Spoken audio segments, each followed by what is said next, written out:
Yeah, Mark got here before I did today.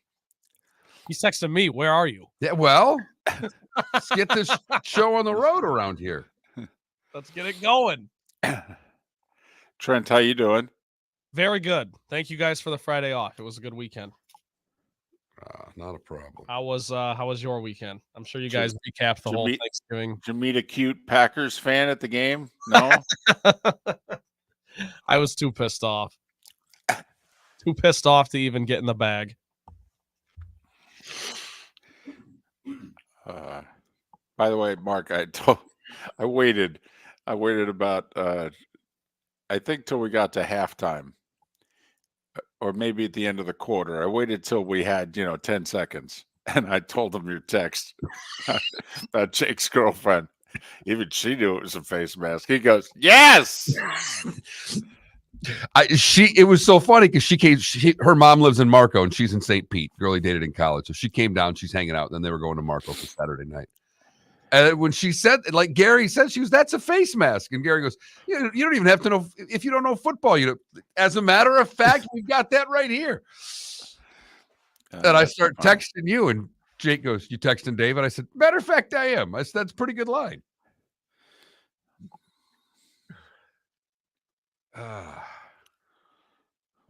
Oh, Ambient's feeling it. He's this year's Lions. Look out. John, it's not a bad point because I watched a lot of that. They're not completely unwatchable because I watched large chunks of that game, but man, are they bad.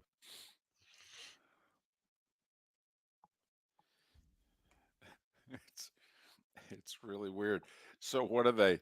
A game out of first, and what are they picking eighth? So, I mean, where are they? Haven't pulled that up yet this morning. Hang on. I think you're right. Bucks currently with a 7th pick, David. 7th pick. Game out of first. They have the first pick of the 4 and 7 teams. Did I look okay, baby Jules? That's a good sweater I had on. You looked good. You looked thin. I know.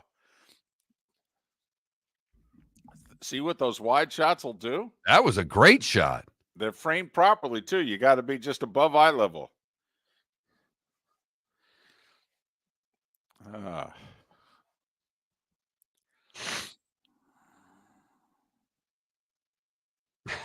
No sad lizard. Thank you, baby Jules. Right.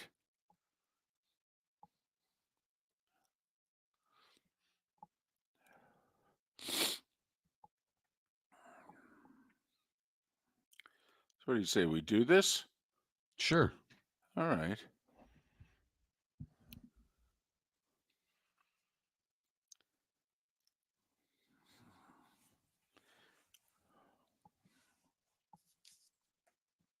Here we go. Energy level.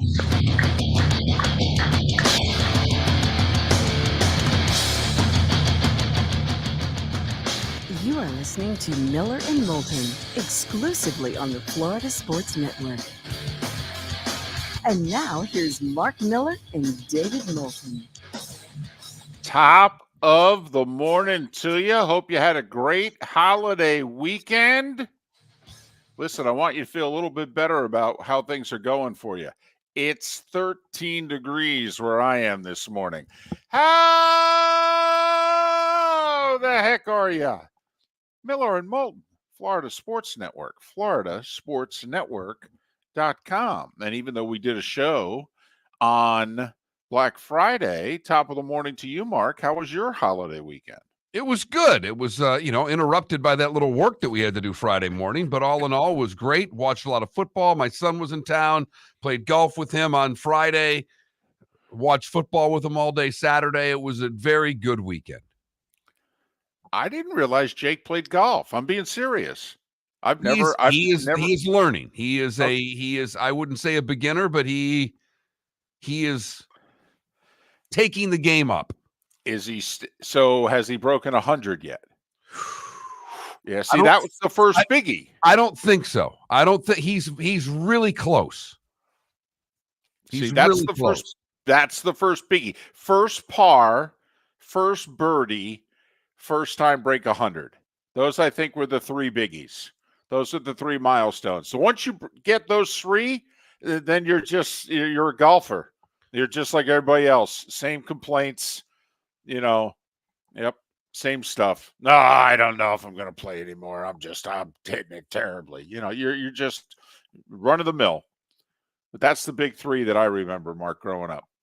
That seems right. It was fun in that I played with a buddy of mine and his son. So it was a little father-son thing. And they were both from Boston.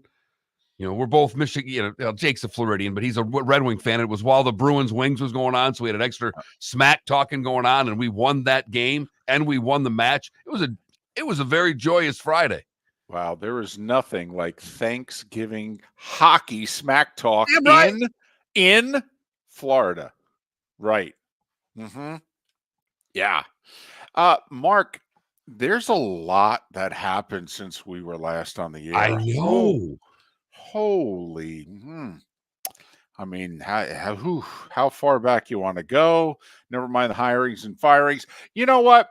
Miller and Moulton take a lot of grief over the years, and deservedly so. We're not that good. But we had, in conjunction with Lee Sterling, Mark, we've been doing this a while. I would argue this is our best weekend ever combined. I think you're right. You've had good weekends. I've had good weekends. Every now and then, we both have a pretty good weekends together. Not this weekend, baby. Not this. We made 17 picks. 17 picks against the numbers. Miller, Moulton, and Lee Sterling. Mark, how many did we get wrong? 3. That's right, ladies and gentlemen. That's right. We put a 14-3 up on the board. Paid for your Christmas shopping this weekend alone. Yeah. So there, certainly made you enough money where you could, to take us in on Twitch and then buy a sponsorship for $1.50 or something like that. Man, oh man, were we in fuego. Only one Mark missed, laid the points with Georgia. Dogs were like, I'm not really interested in Georgia Tech. When do we play Alabama? All right. I took the 3.5 with Ohio State. Got to admit, 27-24. I'm like, you could end this right now. This is okay with me. I don't care who wins. I just like the hook. All right. And it was funny as that was going on. I'm going, I liked Michigan, but what I didn't like was that damn hook. That was the only thing that scared me off of that game. And Lee Sterling missed on Friday. He actually took BC in the points. And Miami, I give the Canes a little bit of credit. They ended the year, they lost to Florida State close. They lost to Louisville by a touchdown late, and they whooped BC heading into bowl season. So year 2 in the books for Mario, year 2 in the books for Billy, and the Noles did it. They're 12-0. They posted the donut. Now, one more, and they're in the playoff. I feel pretty confident in saying that. I don't think they'll stick it to them. I think they'll want to, but I don't think they will. I don't know. Why? I don't know, David. I don't know. I think Louisville losing did not help them at all. I think it was a really close game. David, I sat and listened to people tell me that Alabama is better than Texas again this weekend. Oh my goodness! It really? Yeah. Did they tell you that before 7:00 on Saturday, or were they actually trying to make that case afterwards? No, it was before. Okay. Good. So I think you're right. I hope you're right, but I'm not sure. Why, Mark? Just because the schools that are looming could be named Ohio State, Texas, and Alabama? That would be one of the main reasons, David. And possibly even Georgia. I mean, yeah. Is that why you're worried, Mark? That's why I'm worried. Yeah. Come on. I mean, we've never had a 2-loss team make the playoff. We've never had a 13-0 power conference school miss, have we? No, we haven't. A little bit of faith. I mean, these people are incompetent, but they're not that incompetent. I mean, they're not like Congress, Mark. I mean, come on now. Now, Congress would figure out a way to, not put Florida State in, or just dilly-dally long enough that the bowl season comes and goes and we don't play any games. Okay. But come on, the College Football Playoff Committee, Mark, the company credit card expires in like 9 days. Right, but all they have to do is give us 4, David. They don't, they have to give us what they call the best 4. Oh, that's right. That word again. Best. Huh. That seems to be a word that you could define any way you want, right? Huh. You think that's why they threw that word in? Yeah, might be. Might be. But, Mark, I don't talk a whole lot about, what I'm lucky enough to do on Saturdays and Mondays. But, Mark, sometimes there's an ending to a game that I'm at that,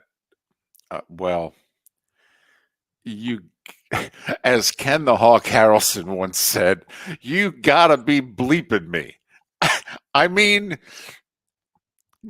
come on. We're going to have Gary Danielson on the show about an hour and a half. That game was so crazy. Gary, on the air, he said out loud, late third, early fourth quarter, is there like something mystical underneath this stadium? I mean, man, when those two teams play in that stadium, it's nuts. Yeah, it is.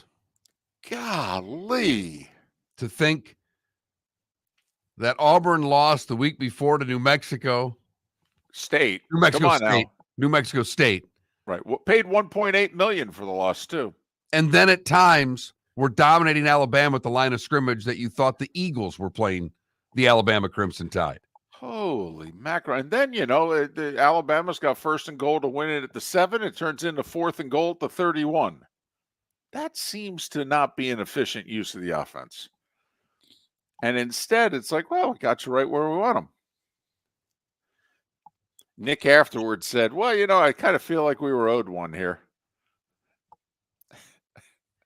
Listen, Mark, you and I talk about it. Very few people do, because you get nothing but grief and criticism. But sometimes you need the L word. You just do. You need the L word. We talk about it all the time, Mark. You look back at teams when they compete for or win championships, and you know what they have during the course of the season? A little bit of luck. Yep. You got to have it. You want to call it good fortune. You want to call it the breaks. Yeah, whatever you, however you have to put it in your mind to justify it, you need it. You do. You just need whatever you want to call it. We just go straight to it because we know it'll upset you. We just say luck. Need a little bit. De Niro and Goodfellas, a little bit. Oh, man. Our booth at Auburn, worst booth in the conference. It's, if you were watching the game and you saw the booth shot they took of all of us in it. I mean, it's tight. But it's low, and it's down on the about 18-yard line, closest to the end zone where Alabama was throwing it to. Thank goodness. Well, yeah. Yes. And so, we had a great view of it from the booth. And when you're watching a football game, it's like watching a boxing match. I mean, your eyes in boxing, it drifts to one fighter over the other. It does. You can't watch two at the same time. You end up watching one far more than the other. Well, during the game, you're either watching behind the play or you're watching downfield. And as it would have it, Mark, since he had an hour and a half to throw, he ordered his venti. He got it. He drank it. Okay. And then he figured, well, I guess people are expecting me to throw the ball. And he throws it into the corner. And we're all staring right at it. A little shove. Hey, little arm bar. Yeah. I need a little bit of room here. I'm boxing out for the rebound. A little bit. Unbelievable. Can those teams play like a best of 5, best of 7? Oh, it has to be at Auburn, though. All right. Because sign me up, man. Just like Ohio State, Michigan, when they're both really good. Okay, sign me up, man. Yeah, how many do we want to play here? 3, 5, 7. Yeah, okay. Sounds good to me. And I'm glad, Mark, that those games were as intense, as close, as special as they were this final year before we get rid of the divisions and the conferences. Goodness, 12 teams. You could argue some of these games aren't going to mean what they meant this past weekend. I'm glad that both huge rivalry games Saturday lived up to it and played the way they were. It was awesome. It truly was. As you said, these games, particularly when you look at Ohio State and Michigan both being undefeated in that game, they're both going to the playoff next year.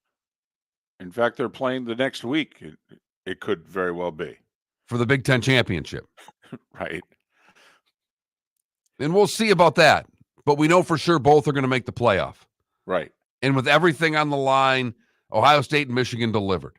With Alabama having to win, Alabama-Auburn delivered. With Washington having to win, Washington State delivered. And with Florida State having to win, Florida imploding late again, and the Noles delivering late again. Miller and Moulton, thanks for listening.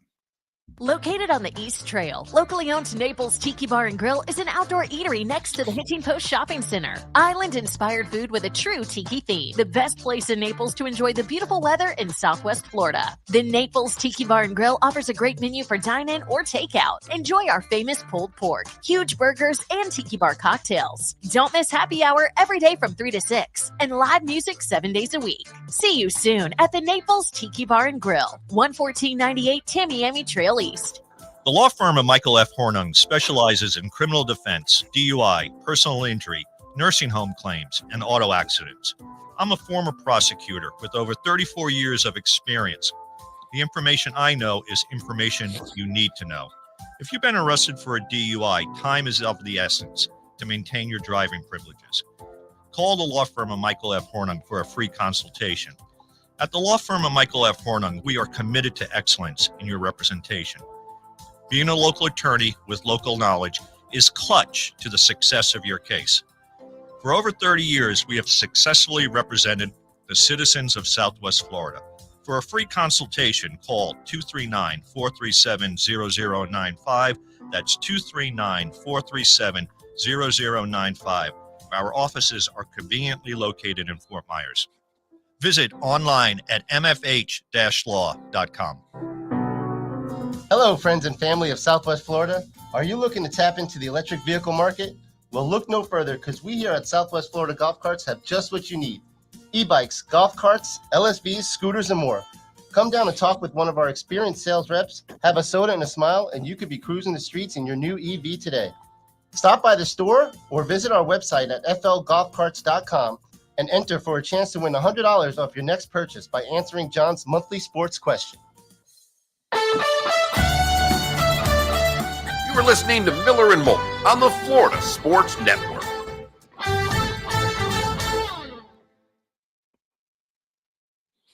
You know, it's funny. Everybody's banging on Ryan Day.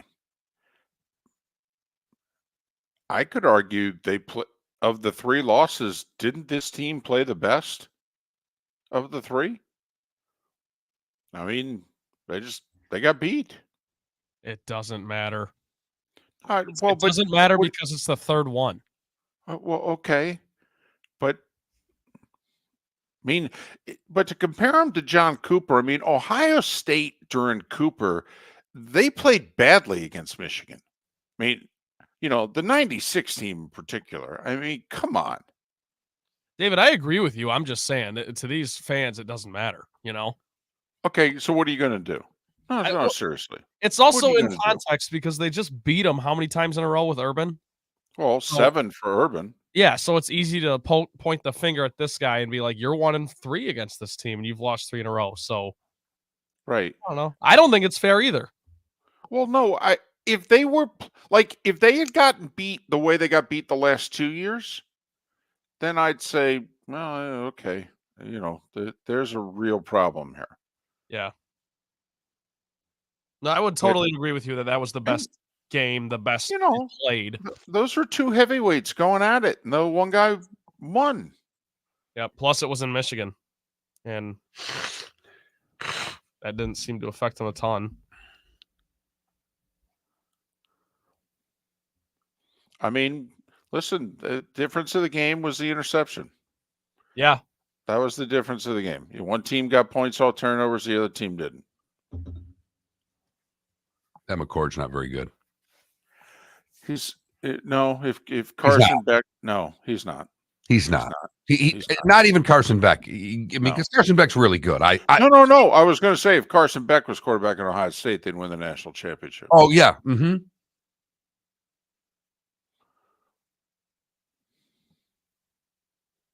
I actually only watched the second half of that game, and the pilot kept giving score updates. He was like, because we were flying out of Grand Rapids, so it was a lot of Wolverine fans. He kept giving score updates. Go ahead, David. My bad. Oh wow, you left that early. Yeah. Yep, I took off around like 11.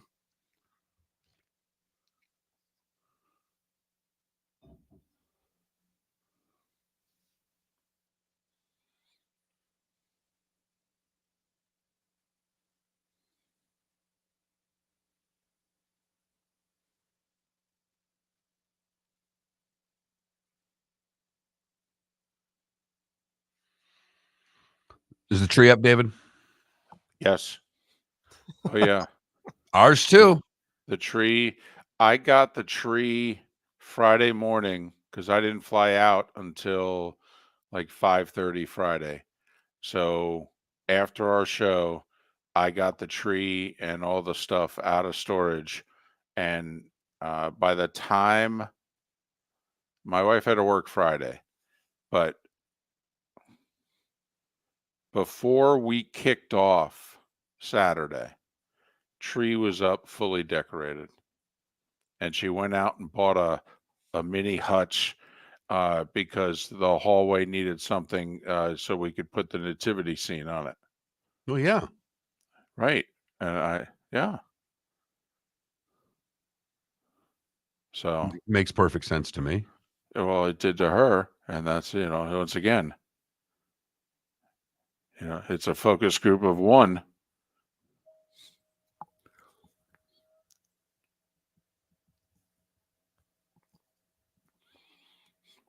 It was a bit much RCB, but Lou Holtz questioned his and their toughness, their manhood. So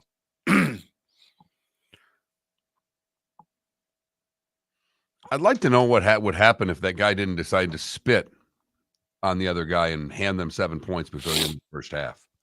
You in the Florida State game? Yeah. That's a huge penalty. Huge. That drive changed the game. When it was 12-7 at the half, come on, how many of us went, Knowles are going to win? But if it's 12-3? 12-0, 12-3, backup quarterback. Here we go.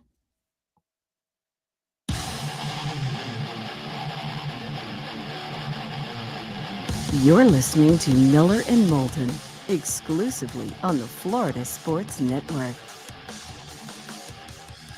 21 minutes past the hour. Top of the morning to you. How the heck are you? We're Miller and Moulton. This is the Florida Sports Network, floridasportsnetwork.com. Gary Danielson will join us in a little more than an hour. Chris Landry will join us in the third hour of our show. What a great football weekend. Man, did rivalry weekend deliver. It was so good. Like, we have a comment in our Twitch chat room here from Shimko in which he said, guys, after Saturday and with the Dolphins having played Friday afternoon, I wasn't all that interested in yesterday. Now, that's what Shimko said. You might respectfully disagree. But to his point, at 1:00 on Sunday, it was tough to get all jacked up to sit down in front of the television. It really was. Plus, the games at 1:00 too. Let's get ready for Tampa Bay and Indianapolis. Come on now. Although we had Jacksonville, Houston. Jacksonville, Houston, Pittsburgh, and Cincinnati. Okay. All right. I have to admit, I'm with Shimko a little bit. Now the Philly Buffalo game early on in that one, you're like, they both came to play, huh? Oh, okay. This is look at the conditions.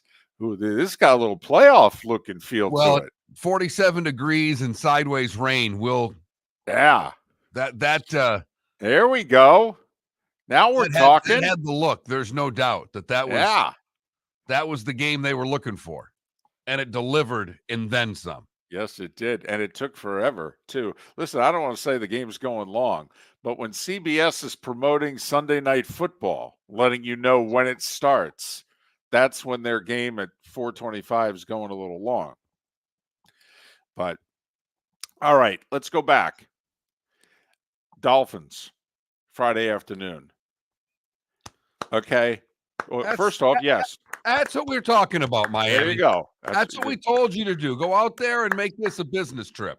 Yep. Go take care of business, get the W, get out of town. Sucks what happened to Jalen Phillips. No doubt about it. Non-contact, blowout his Achilles. Man, it had just been voted worst playing field in the NFL, too. It's a brand new surface. It's weird what's going on at MetLife Stadium this year. But, all right, come on now. Raise your hand. Tell us, 21,000 text line, Twitch chat room. Anybody ever seen a pick six on a Hail Mary before? Anybody? Not me, Mark. Nope. No. And you've seen the kick six. This rivaled that from a standpoint of wild play. Right. No, I've seen Hail Marys in person work. I've, obviously to win a game. Absolutely. Yeah, you've. Right. But no. So my best friend's a Jets fan. And he texts me and he says, only the Jets. So I immediately, and I don't go to Twix, Twitter/X very much. So I said, well, okay, what's more surreal, butt fumble or pick six on a Hail Mary? I think it's a tough call. Jets fans are convinced that there's nothing worse in the history of football than the butt fumble. I don't know, man. A pick six on a Hail Mary? Come on now, you got to admit that's at least in the area code, right? Whew. I mean, there was no doubt because, the Dolphins were screwing up the end of the first half, Mark. The Tua gets picked off, returned for a touchdown, and then another turnover, and the Jets have the ball, and you're like, guys, come on, what are you doing? And then he takes it to the house, and you're like, oh, well, hell, 17-6 with the Jets, Tim Boyle, this game's over. So now, before we get to Saturday, I ask you the question. With the Bills losing in overtime and the Dolphins having a 2.5 game lead in the AFC East, 3 in the loss column, and currently having a better division record than the Bills, albeit they've lost to them head-to-head, and they're going to play one more time so the Bills can earn the tiebreaker. Mark, did the Dolphins win the AFC East? Thanksgiving weekend. I think they did. I know. I think they did. Just come on. Buffalo had it. Buffalo's right back in this race. Yes, they are. We're the Bills. We're going to finally play to our talent. Ken Dorsey was the problem. That's it. We fixed it. 90-something plays, 500 yards of offense in Philadelphia. This baby's over. 59-yarder to tie. What are you, crazy? It's cold. It's windy. It's raining. It's on grass. Give me a break. This game's over. Wait, what? He made it? What?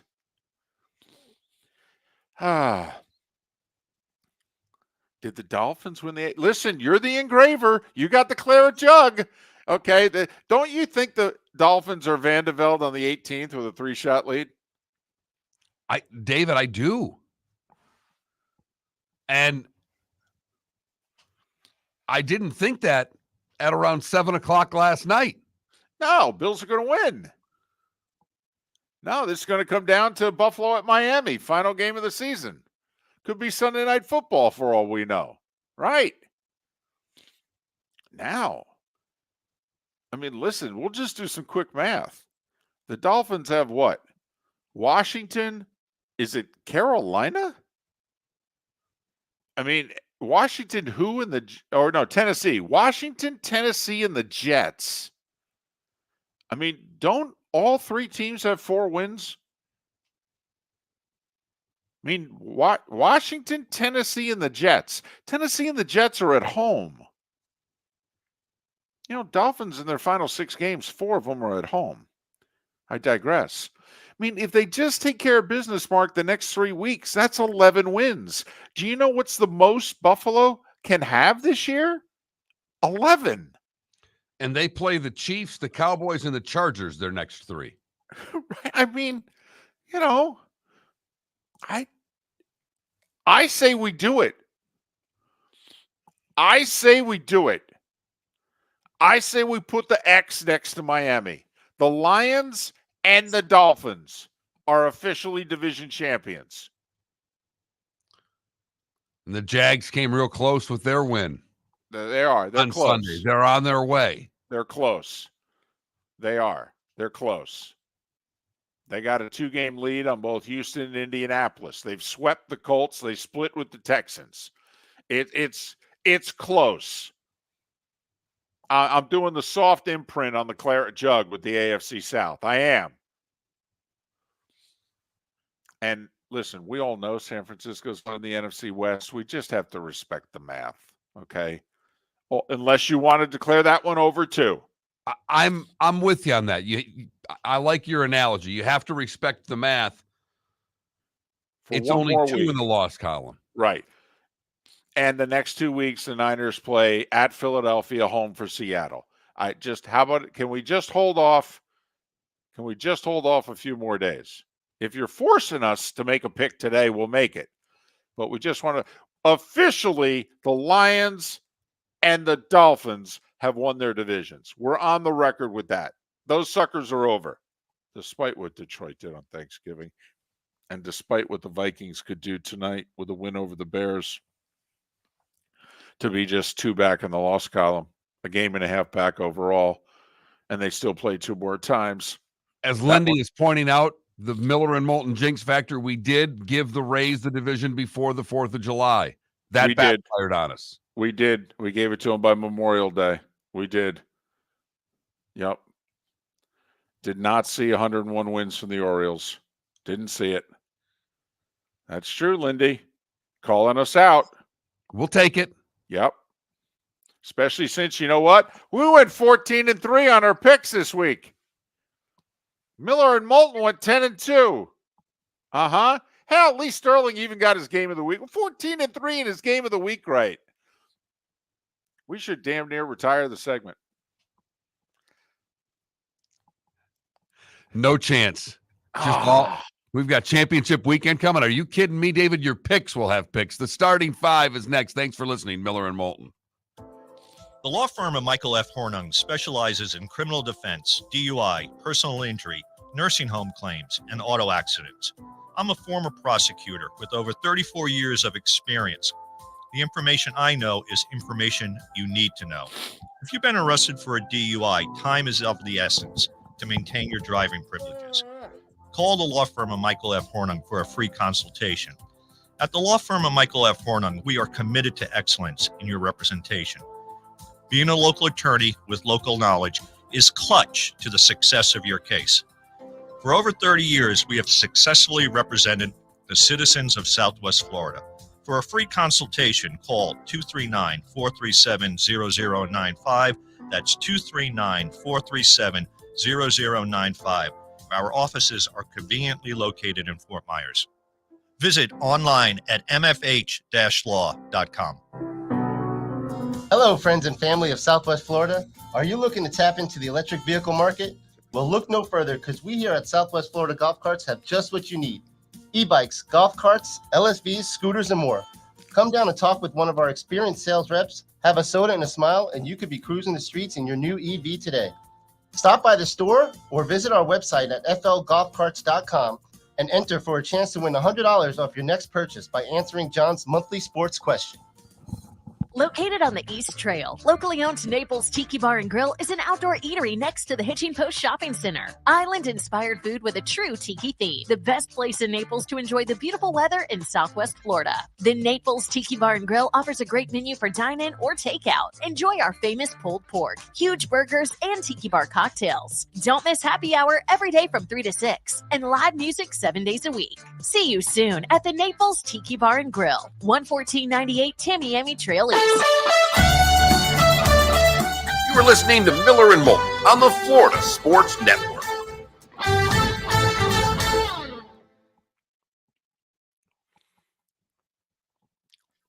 Yeah. Mike Stoops got Greg Schiano'd.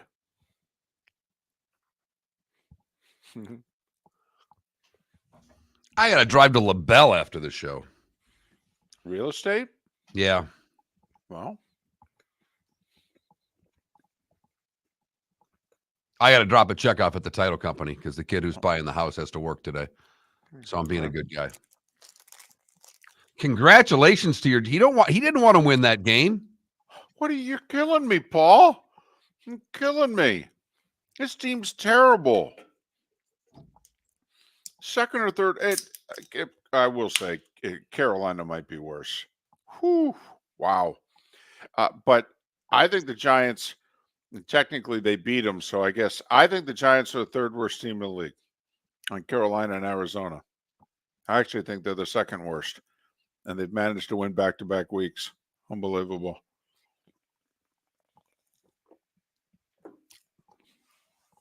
If I'm Bill Belichick, I'm numb.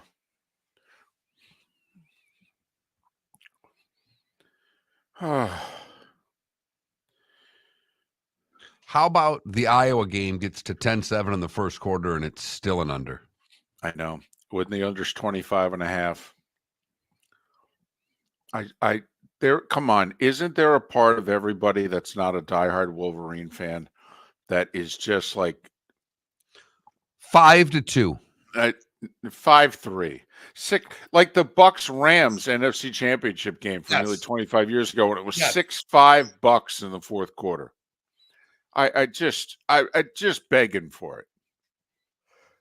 It's not going to happen, but I'm just begging for it. Watching that Iowa-Nebraska game, I just kept saying to my dad, like, who are the people that honestly think that this team is the 17th best team in the country? Because that's where they're ranked. Like, who honestly thinks that? I know they're not losing games and whatever, but They're just trying to do the Big Ten a solid. They're trying to prop up, the conference. Oh, it's so bad. Otherwise they'd only have 3 teams ranked. Yeah. Mm-hmm. Oh. So that's all it is. It's a game. It's a game show. Come on now. We've been on this. Trent, you've only been with us an hour and a half. We've been on this for years. Mark, the NFL and college football, what is it? It's a television show. Thank you.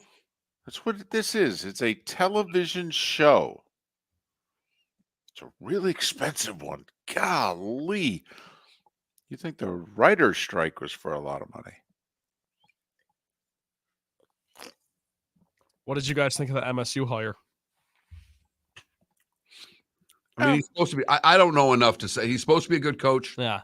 That's how I feel too. I don't have. But the thing that I don't think with the new format, with the new no divisions and all that, I don't think Michigan State has a chance to ever be nationally relevant again. That's. I think, like what happened with Louisville this year when they didn't play Florida State, Clemson, North Carolina. That is what I think has to happen for a lot of these middle schools. Like next year, if you look at Ole Miss's schedule next year, Ole Miss could be Louisville next year. They got at LSU, and I think they host Oklahoma.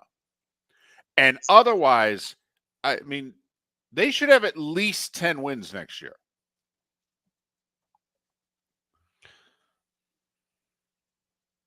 Yeah, that's a good point. Because you're now not playing different. Well, you don't know. Yeah. Like Michigan next year, this year's schedule was a joke. Next year's schedule is the schedule from hell. And they decided to do a non-conference with Texas beginning next year also. I mean, Michigan's got Oregon, Washington, USC, and Ohio State next year. Oh, and Texas. For the record, I didn't watch a play of the Michigan State-Penn State game to tell you where I am with my Sparty. I had love it right on, but I we didn't went out to rewatch dinner. it. Yeah. It was on at the restaurant, so I could lean over and go, oh, they're down 13-0. Yeah. Ambient. Come on. Miller and Moulton told you the Urban Meyer stuff was crap. Now, Mark was rooting for it because, well, I mean, Because I'm a Spartan. and he's the sports talk show host. I mean, are you kidding?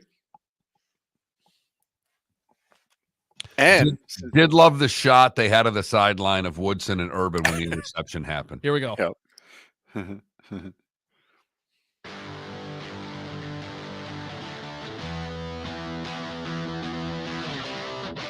You're listening to Miller and Moulton, only on the Florida Sports Network. 22 minutes before the top of the hour. Gary Danielson joins us 1 hour from now. Chris Landry in our 8 o'clock Eastern hour. I'm in Minneapolis, Monday Night Football. Hey, be grateful for where you are. It's 13 degrees here. Just so you know. Hi, Where today are you? I'm in downtown Minneapolis. Okay. Yeah. This is just November weather, okay? This is normal. I'm telling you, spent 5 years in this part of the country. This is normal. This is late fall. That's all this is. High today of like 21. All right. Do you have to go outside? I have to walk to the game. Yeah, but don't they have bridges and tunnels and they got something. We've never used it, to be honest with you. Okay, it's a lot of turns. All right, and knowing how Bill, Ed, and I travel, here's the problem. Ed and I are willing to ask for directions. Bill is not, and Bill thinks he knows how to get everywhere. So we get lost a lot following Bill, and so finally Bill gets to the point in which we look at him and go, "Can we ask for help now?" So I don't want to get lost inside the tunnels. Hey Siri, how do I get to the stadium? No, see, once again, there's too much ego involved here. Come on. 3 old men not wanting to use technology to find their way to a venue when all of them have the ability to do so with a sentence. Right. Well, come on. Like, we need help getting to the stadium. Come on now. We helped Joe and Troy with the broadcast.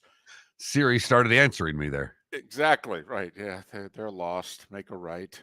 Hey, before we get to the starting 5, and we got a lot to get to, so very quickly, Trent was not with us on Friday. Trent went back home, that's air quotes, for Thanksgiving.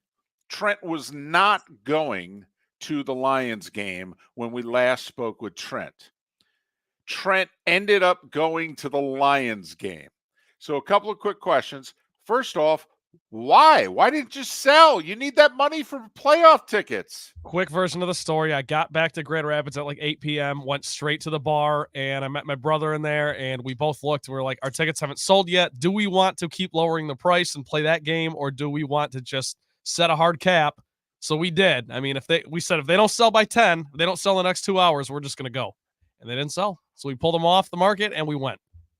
Yeah, but you set the cap at 10 p.m., not 10 a.m. the next day. Well, that's because 10 a.m. the next day would have meant we had to leave at like. All right. And secondly, people in the Twitch chat room want to know, how much Lions stuff were you wearing? I mean, on the embarrassment factor of 1 to 10, where were you? 10. I mean, I'm decked out, head to toe. I got shoes. I got Lions shoes on, socks on. You couldn't take a picture? I've got pictures. I can show you. Great. Fantastic. We got to post them somehow, some way. We'll get them up on the. We may tweet them out. All right. Good. Good. So Trent, welcome back. 19 minutes before the hour. It is time for The Starting 5. 5 stories you need to know. It's the Starting 5 on Miller and Moulton. Here's number 1. Did he say he has Lions shoes? Shoes. Wow. Damn. Here's the funny thing with the Tampa Bay Bucks. They're a game out of first. They're also picking 7th in the draft right now, which part do you want us to emphasize? The Colts kind of had their way with the Tampa defense. I mean, just under 400 yards of offense. And Minshew, look at the Colts, are in the playoffs. If the playoffs started today, hello. Indianapolis 27-20 over Tampa Bay, who falls to 4-7. Remember, they were 3-1. Do the math. That means they've lost 6 of 7. Jacksonville came up with a big win. They tried really hard to give this game away. They were in control. They kept screwing up. Doug Peterson attempts a 55-yard field goal mid-fourth with a 10-point lead. 4th and long. Pump the damn ball. Anyway, Trevor threw for 364, and Houston's kicker on like a 58-yarder at the gun hit the crossbar, and it didn't go over. So the Jags won 24-21. And as Miller and Moulton will tell you, they not only won, but they covered. Jags are 8-3, have a 2-game lead in the South. The Dolphins won the AFC East yesterday because the Bills managed to do something that, well, no team had ever done. No team had over 500 yards of offense and was plus in the turnover differential and lost the game before until the Bills yesterday. Man, they're good at this. They're almost Chargersing. Almost. They're getting dangerously close, David. They really are. They're in that Clemsoning, Chargersing area code. They're not there yet, but they're approaching it. The Eagles are 10-1. What can you say? 37-34 in overtime. Bills fall to 6-6, 2.5 behind the Dolphins, 3 in the loss column. Hey, the Broncos have won 5 in a row. They not only beat up Cleveland, they beat them 29-12. Denver 6-5. Not yet in the playoffs, but tied for the final spot. Browns are the 6th seed if the playoffs started today, but they fall to 7-4. Also, their quarterback got hurt. He got knocked out of the game with a concussion. We'll see whether or not they have to go to P.J. Walker this coming Sunday. New Orleans, they moved the ball up and down the field, settled for field goals. And when they didn't settle for field goals, they turned it over. Meanwhile, the Falcons, 228 yards rushing. Atlanta beat New Orleans 24-15. They're both tied for first in the South with a 5-6 record. Technically, Atlanta's your first-place team right now. Pittsburgh had over 400 yards of offense. Now, they only scored 16 points. Hey, first things first. But they had over 400 yards of offense. Right. First things first. We learned how to move the ball. Maybe at some point this year, we'll learn how to score the ball. Hey, first things first. Steelers 16-10 over the Bengals. Pittsburgh 7-4. They're the 5 seed. And Cincy's 5-6. And Joe Burrow's hurt. Their season's over. The Ravens whooped up on the Chargers 20-10 because, well, the Ravens are the 1 seed and the Chargers are the Chargers. Yeah, there you go. They're 4-7. I've divorced them in case anybody was wondering. Yes, we had a little ceremony proceedings. Okay, we had the quick court session on Friday when we made our picks, and Mark, for the first time since about 2018, picked someone else to win a game that wasn't the Chargers. The Chiefs spotted the Raiders 14 points. They just wanted to make it interesting. Otherwise, they would have been bored. And they came back. Mahomes 2 touchdown passes. Pacheco 2 touchdown runs. And they beat the Raiders 31-17. Chiefs are the 2 seed at 8-3. And they have a 2-game lead on Denver in the division. We ready to declare that one? Or are the Broncos on such a roll where we're going to hold? The Chiefs' schedule is pretty easy. Their schedule coming up here is like the Dolphins. They nothing but W's on that schedule. I mean, I'm willing to declare it if you are. Just think about it. Think about it. Yeah, I think it's over. Okay, there you go. So the Lions, the Dolphins, and the Chiefs have effectively won their divisions. Miller and Moulton are declaring it before December 1st. We're hedging on the Niners. We know they're going to win the West. We're trying to be respectful. They've got Philly and Seattle the next 2 weeks. In theory, the math. It's just humorous. Listen, Mac Jones threw 2 first-half interceptions. He got benched. I don't know if we'll ever see him again. Out in public. And then the Patriots missed a 35-yard field goal at the gun that would have sent it to overtime. You know why? The football god said, we can't watch this game any longer. Are you serious? You want overtime? That's like the Iowa-Nebraska game. The football god said with less than a minute to go, hey, have Nebraska turn it over. Can we just end this thing? We can't just play overtime. 10-7 Giants. They're 4-8. They've won 2 in a row. They're horrible. And yet the Patriots are 2-9. They're picking third in the draft. Third. Matthew Stafford, 4 touchdowns. Mark called this one a couple of weeks ago. He said, don't give up on the Rams in the NFC. 37-14 over Arizona. Cardinals are picking second right now at 2-10. That Kieran Williams guy rushed for $143. Carolina's the worst team in the league. And Arizona's like, really? We're 2-10. Carolina's like, yeah, we're 1-10. Tennessee beat them 17-10. Derrick Henry with 2 touchdowns. Monday Night Football in Minneapolis tonight. Fortunately, they play in a dome because it's going to be about 15 degrees outside. It's going to be partly sunny and 72 inside with little to no breeze. And the Vikings are only a 3-point favorite against the Bears. Does that seem low to you? No. Really? No, I mean, there's no Kirk Cousins, obviously. We know that by now. I know Dobbs has been playing well, but no. Okay. Over-under's 43.5, so Vegas is basically saying 23-20 Vikings.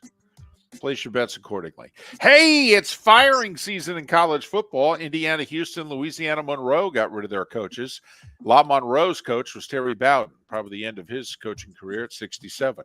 Hiring season also, Mark. Duke's Mike Elko goes to A&M. You know why? Because Mark Stoops got Schiano'd. Remember about 5 years ago when Tennessee hired Greg Schiano and the Tennessee mob said, no, and they got rid of the coach and the AD. Well, they were about to hire Stoops Saturday night, and the A&M mob went, no. So suddenly both sides reverse course.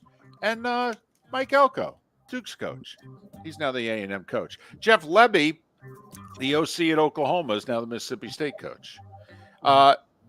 If you're curious, how far will Ohio State fall in the polls? Well, if the coaches in the AP are any indication, they'll fall to 6th after their loss to Michigan. Georgia, Michigan, Washington, FSU, your top 4. Oregon, the highest-ranked one-loss team still. They're up to 5. Ohio State, Texas, Alabama, 6, 7, 8, according to the media and the coaches. College hoops, FAU improved to 5-1. They beat Vatech 84-50. How about Stetson beating UCF first time in 21 meetings, 85-82. Bethune lost. 20 years before they schedule them again. Got that right. That's how it works. 20-0, now 20-1. Get them off the schedule. And FIU won their second game of the year. They beat Kennesaw State 91-84. Women's college hoops, FGCU got beat by Caitlin Clark in Iowa by nearly 40 on Saturday. They turned around and beat 18th-ranked North Carolina last night, 65-64. It's a good win. Terrific win. Caitlin Clark in Iowa, by the way, she had 32, and they won that Gulf Coast Showcase, beating Kansas State, getting revenge because K-State had beaten them earlier in the year, 7-7-70. Miami's 5-0. They beat Tennessee State by 24. And, Mary gave Bill some help. William and Mary knocked off FIU 59-57. That's a Lou Holtz line, by the way. Don't criticize me. He coached at William and Mary. NBA, the Magic have won 7 in a row. They have the second best record in the East. Second best record in the East. The Orlando Magic. How about that? How about that? Celtics have the best record. They're 13-4. They beat the Hawks by 10 last night. Who has the best record in the West? Minnesota Timberwolves. They beat Memphis 119-97. The Grizz are 3-13. Maybe they actually need that Ja Morant guy. But listen, they got nothing on the Spurs, who have lost 12 in a row. They're 3-14. They lost to Denver by 12. And by the way, the Spurs are 3-14, and Washington and Detroit have a worse record than them. Unbelievable. Phoenix has won 7 in a row. Booker with a 3 damn near the buzzer beat the Knicks 116-113. There were 5 games in the NHL last night. Detroit beat Minnesota 4-1. I throw that out there for the two of you. to make you happy. Thank you. So there you go. And at 8 minutes before the hour, that was. That was the Starting Five every weekday morning at this time on Miller and Moulton. And one other note, also involving a Detroit team, the Tigers spent a little money yesterday. They signed Kenta Maeda, who's a solid righty, coming off an injury last year. Actually pitched pretty well in the second half of the year. They signed him for 2 years, $24 million. That's $12 million a year. Seems to be the going rate for kind of the number 3, number 4 starters in the free agent market. He turns 36 in April. It's a solid signing, though. So there you go. A little bit of everything there. Little women's basketball, little hockey, little NBA hoop, not to mention all of the football. And as you mentioned, Ohio State got moved to 6th in both the coaches and the AP poll. And I think that's relevant when the playoff committee does their thing and we get that tomorrow. Yes. And decide for yourselves. If you had to do the poll, where would you put the Buckeyes this morning? Like, they ranked them as the second best one-loss team behind Oregon. Okay, interesting. Well, Oregon's going to play Washington, which is an elimination game, right? So if you're Ohio State, you don't really worry about that, because if you were a spot ahead of Oregon and Oregon beat Washington, they were going to jump you anyway. So where would you put Ohio State? Where would you put Florida State? Did the Dolphins win the East? Ha! So many questions. Yeah.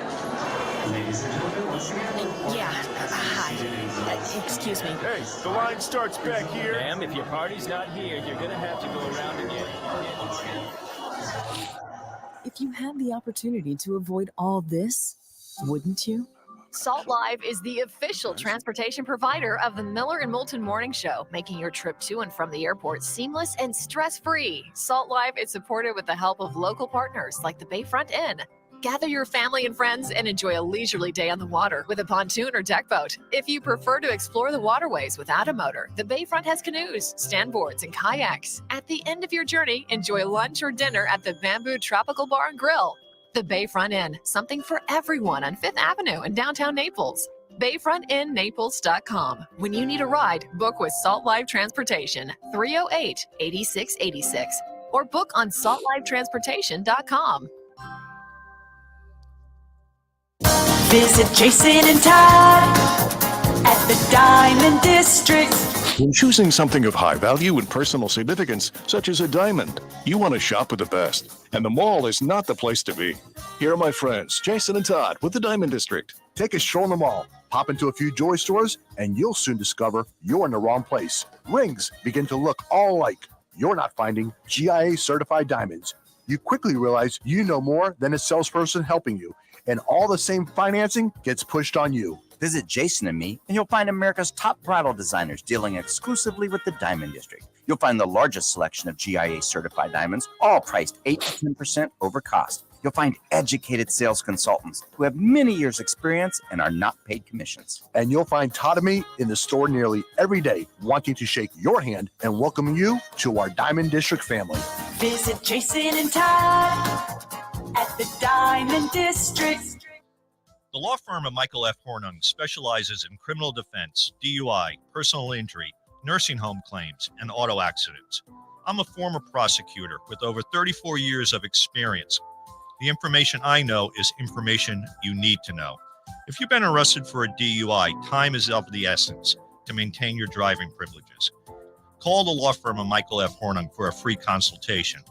At the law firm of Michael F. Hornung, we are committed to excellence in your representation.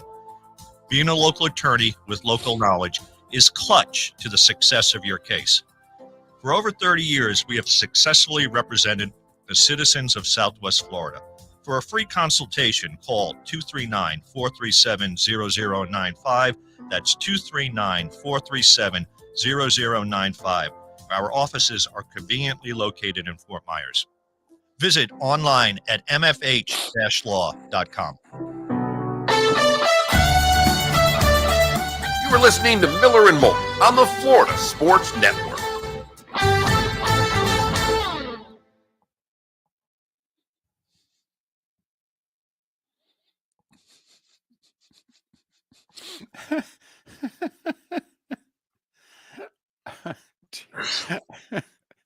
Jamie Erdahl. Yeah. She saw our tweet for the show. And she goes, "What strings did you have to pull for that first guest?" And so I messaged her back, 18 years of travel arrangements.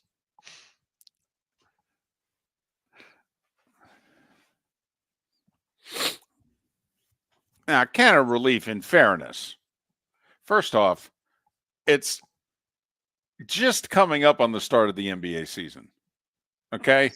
We got about 10 more days till we can start talking about the NBA and not get yelled at. Secondly, what has Orlando done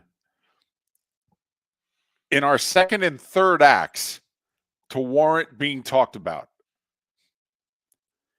Our second act lasted 4 years, by the way. This is the beginning of our third year in our third act. What have the Magic done in our second and third acts that have warrant being talked about?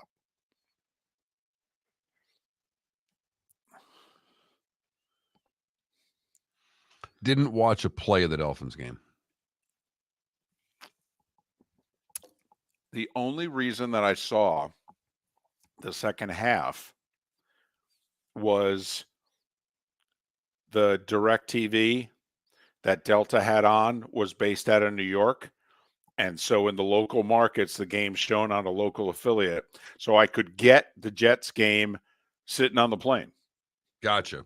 Yeah, otherwise, I played golf. They were up, they were already up, and then we went to dinner. I didn't even bother to put it on. The pick six on the Hail Mary happened while I was waiting to get on the plane. That's when my buddy Steven texted me. Pick six on a Hail Mary. That's unbelievable. We could say, craziest play of the weekend, pick six on a Hail Mary, 4th and 31.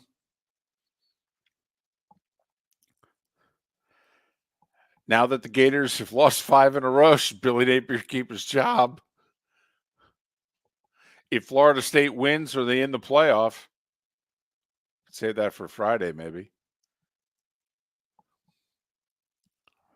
Did the Dolphins win? Is the AFC East over? We just Coke or Pepsi.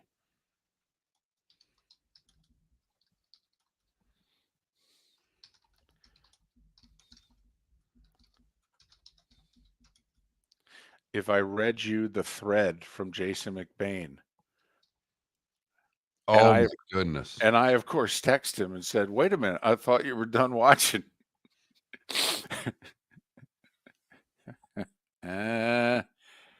It's 6 a.m. If it wasn't 6 a.m. where McBain was, I'd say, I thought you weren't watching Bills games anymore. Yep. Well, that sounds like a great Thanksgiving, Seabohm. Congratulations.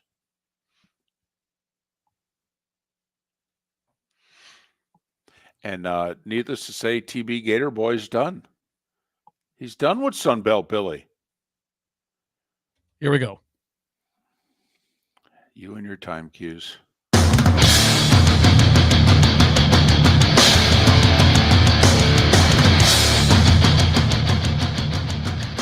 You are listening to Miller and Moulton, exclusively on the Florida Sports Network. And now, here's Mark Miller and David Moulton. Hour 2 of Miller and Moulton on this Monday. It is a crisp one where I am. I wake up in Minneapolis. It's 13 degrees. Huh? Okay, so some of you have socks on, but still, you got to feel pretty good about how things are going. That's right, 13, high at 21 today. Keep it all in perspective, ladies and gentlemen. Monday Night Football, Vikings and Bears. We'll get to that much later on. Miller and Moulton. Once again, Miller and Moulton went 10-2 in their picks this week, okay? Okay? We catch a lot of grief because our picks normally are not that good. But 10-2. Come on, how are you spending your winnings? Or are you like, oh, I went the other way? Okay. All right. Your apology accepted. I don't even need an apology. I'm okay with it. If you haven't been paying attention this year, for the most part, Miller and Moulton haven't been that bad with their picks. No, he's been around. Mark's above 500, and that was before he went 4-1. What are you now, like 8 over 500? I mean, you're like, I think 5 or 6 because I had back-to-back 2 and 3 weeks. oh, okay. I mean, and I think my 6-1. Okay, I think that got me over the Mendoza line. I'm right there. It's really close. I can't pay for the VIG yet, okay, but I'm right there, baby. And you're right, Mark. We got conference championship games this weekend. I'm betting every single one. Even the one conference in which apparently they decided who was going to play by what, going to the computer? I mean, was it the Mountain West? What'd they do? It's bat blank nuts. But did you see UCF and South Florida both got to 6-6? They did. Yeah, both won. Hell, UCF even got a coach fired. All right, okay. All right. Scale of 1 to 10, first year in the Big 12 for UCF. What would you give them? 6.5. Ooh, that's not bad. It would have been a 7 if they would have hung on and beat Baylor. You mean up 35-10 in the third quarter at home? Yeah, I'm with you. But they go to a bowl game. Yep. They had a nice conference win against Oklahoma State there. Yeah. You know, I mean, who's playing in the Big 12 title game? Conference championship. So, I mean, that's a good win. I agree. So a 6.5. Okay. You're talking me into it. The other thing is off the field. I mean, I think they sold out. They sold out every conference game, I think, this year, or all but one. I mean, so, yeah, on and off the field. Okay. How about South Florida? Scale of 1 to 10. An 11. No, I'm not kidding. Alex Golish, if he's not the coach of the year in the conference, he should be. How many wins did they have in the last, 3 years? Yeah. Well, they had 4 total, but there's a question sub that. How many wins against Division 1A schools? It's 1, right? Correct. 1 in 3 years. Correct. They won 6 this year. They won 6 games this year. And they played Alabama really tough on national television, too. Now, granted, it was early. Ben was a mess. That's okay. So, yeah. Miami, by the way, scale of 1 to 10 for their season. And, how much better would that final record look if they had just knelt down against Georgia Tech? Oh, man. Boy. I'm not sure. Miami go, was it 7-5 or 8-4? What'd they go? I thought it was 7-5, wasn't it? 7-5 team. Yeah. You could argue that was a big turning point for them, too. Momentum-wise. Oh, well, there's everything. Yeah. 3-5 in conference, 7-5 record. Right. They did beat A&M. Right. Take it for what it's worth. So, scale of 1 to 10. I'll give it a 5, to be honest with you. I was expecting more than that. I was expecting at least 8, if not 9. Yeah, I had 6 in my head. I mean, if I were to rank the success, obviously Florida State wins the state title this year. You're right. No doubt about it. USF, I would, but just in terms of their accomplishments, I would rank USF second. Okay. In the state. And I would rank UCF slightly better than Miami and the Gators last of those 5. Remember, Vegas at the Gators over-under at 5.5. And they went 5-7. And there were a lot of Gator fans who, 5.5, that's ridiculous. That's an insult. And we went through the schedule. We're like, not a lot of guaranteed wins here. And when they were 5-2 going into Georgia, we're like, you better beat Arkansas. Because I don't know if you've paid attention to the back end of the schedule, but it ain't easy. So You know, we don't have a poll question, yet we've asked about 37 questions so far on the show today. So, like, I don't know if today's like National Taco Day or Avocado Day or, because once you find one of those days, that ends up being our poll question. I haven't even looked. I'm so enthralled in the sports, David, that I don't need National Day calendars today. Holy Matt. You mean to tell me you haven't looked at anything that could resemble food? Not a damn thing. My Wow. wife did tell me something. She was listening to the radio, heard somebody, I don't know, somebody of authority say you're supposed to get rid of all, like, today's the last day of Thanksgiving leftovers. Excuse me? Like it's time. They've been in the fridge long enough. It's time to get rid of those things after today. Excuse me? Why is that? No, Because it's starting to go bad. Well, first off, that's in the eye of the beholder. Number one. Number two, there's nothing that gravy and a microwave can't add another 24, 36, 48 hours to. Okay, hang on. The other day, I was microwaving some turkey with gravy on it. My uncle scolded me because he says you don't microwave gravy, apparently. Your uncle's nuts. Because it separates, he says. It separates? I look. Who's making your uncle's gravy? I don't know. Say. That popped into my head when you said that. There's nothing gravy in a microwave can't fix. I just wanted to get your guys' opinion on that. Now, I have to ask a question. This wasn't your gravy, obviously, because if it was, it'd be coming out of a can. I mean, at which point you just you throw the can at them. Yeah, I provided a 24-pack for Thanksgiving. That's what I brought to the table. Yeah, we think your uncle's nuts. He's a bit of a food snob. Is what he's a Thanksgiving food snob. Oh yeah, he asked me how Mark, what did you make a barbacoa? He asked me how your barbacoa turned out. I'm like, I don't know. I'll ask him tomorrow. I have no idea. Everything turned out just fine. Everything turned out just fine. We are, but the microwave does come in handy for Thanksgiving leftovers. I'm not warming them up on the stove. I don't need the gravy warmed up on the stove. So for Gator fans who are not happy and they want change, well, did you pay attention to what Texas A&M just went through in the last 48 hours? See, you know what? I'm tired of him. Give me somebody new. Okay. We'll get rid of him. We'll even pay the $76 million. Good. Don't ask me for any of it, but good. Who are you going to get to replace him? Oh, we're thinking Mark Stoops. What? Hell no. I mean, they basically fired their 12th consecutive coach without that coach ever getting hired. You hire him, you're fired too.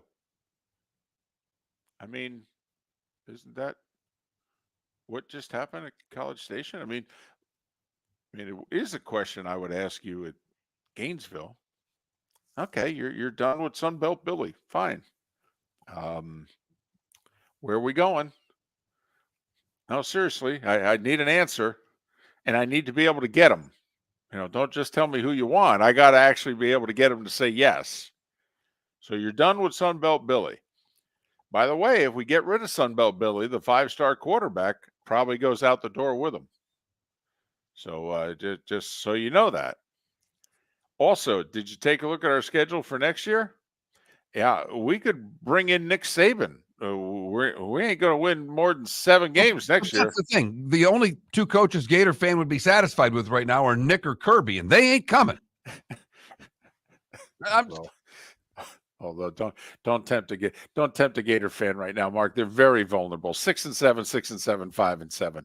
They're very vulnerable. I got you. I mean, they're about ready to call Spurrier out of retirement. Get Urban to come back. I mean, think about that. These last 3 years have done more for Urban Meyer with the Gator faithful than anything he did during his 6-year tenure.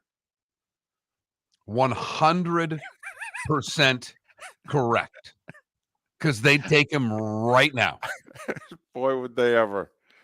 And I think they would have been honked off if he would have somehow taken the A&M job or whatever other job, because he was never going to East Lansing. But I mean, if he'd have taken the A&M job, I think the Gator fan would have been like, what do you mean he went to College Station? We could have got him back.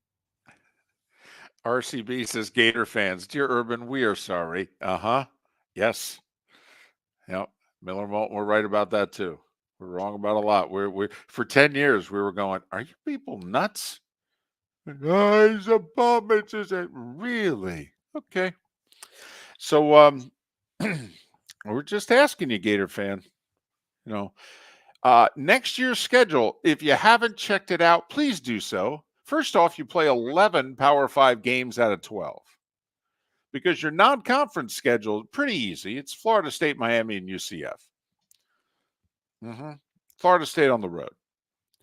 Oh, yeah. Then you play the SEC schedule. And by the way, you did not get the good draw, just so you know. Did not get a good draw.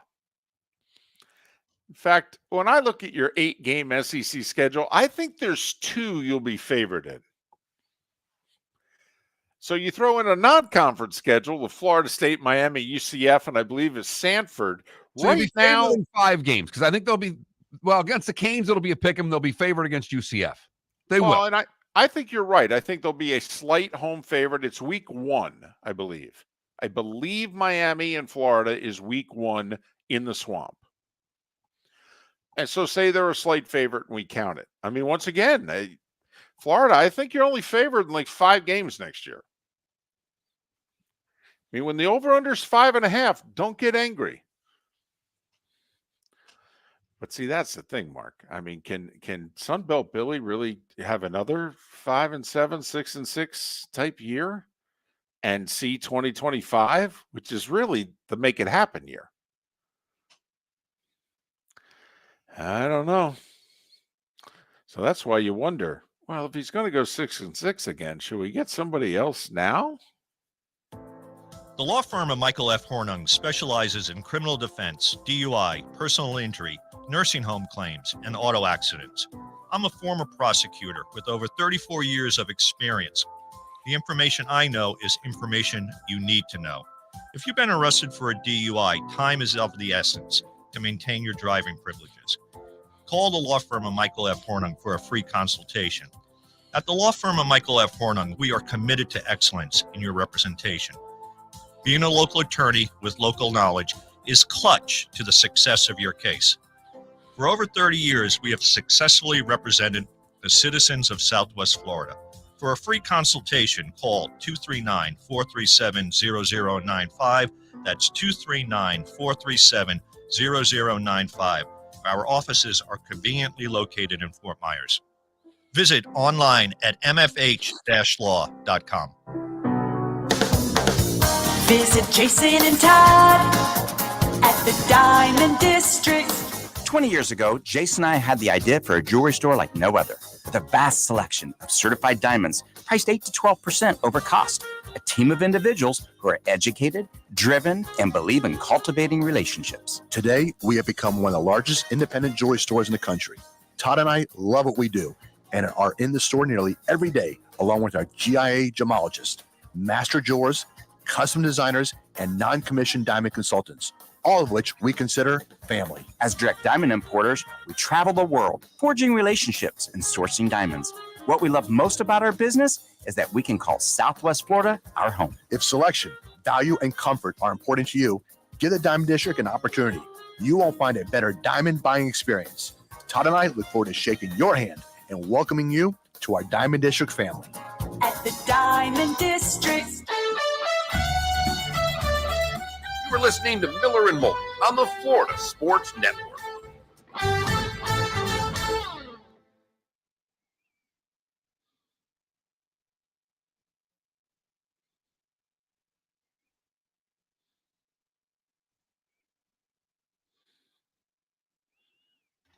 Did you guys see the final team stats from the Iron Bowl?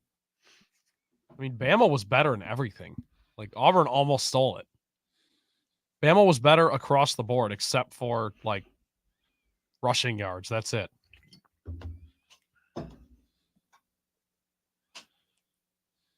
Think Sparty picked the wrong QB? Well,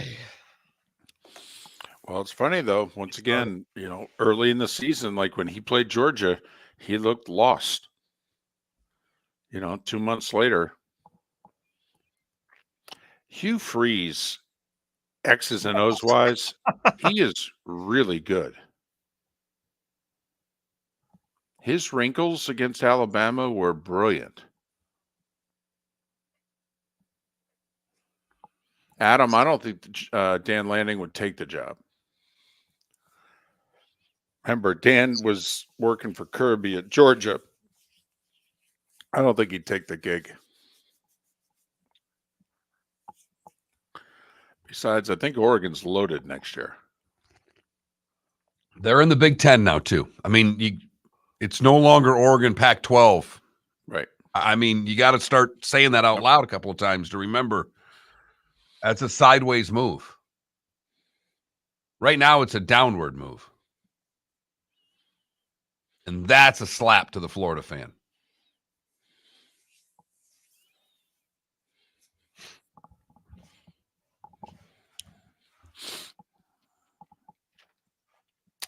No, Phil, no. First off, it was not a well-officiated game.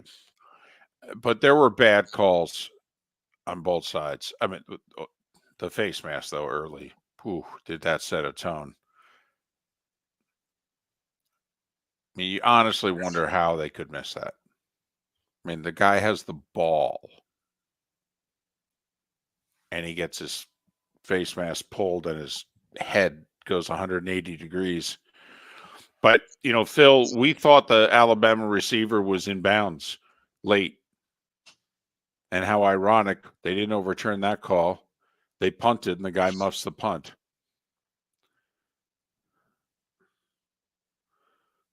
Wow. Look at Johnny Mack. Billy's next job will be in Starks at the correctional facility. Wow.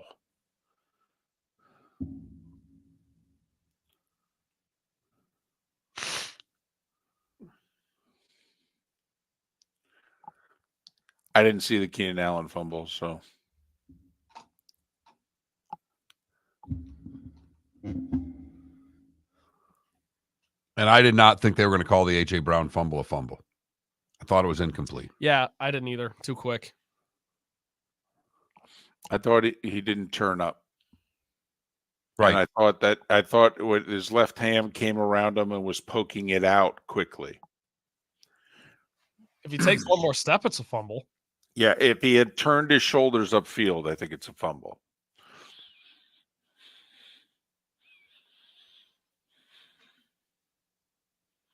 Do you guys like all the replays better, or do you like it how it was back in the day when there wasn't all the angles and everything, and you couldn't get so upset about everything? And do you think it's better? I like the replays, and Okay. with gambling now, if we didn't have the replays, no, it would be anarchy. Yeah. It'd be too much. We think the fix is in. Now we just think it's incompetence. Incompetence is much better than the fix. Great point. I didn't even think about that. Yeah, it'd be like casino. I like that movie. Got a little long.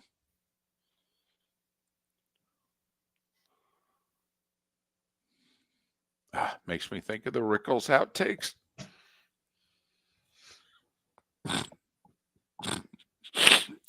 You and your method acting.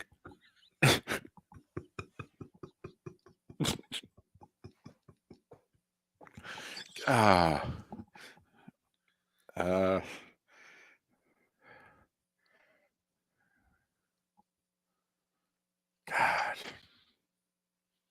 Okay, here we go.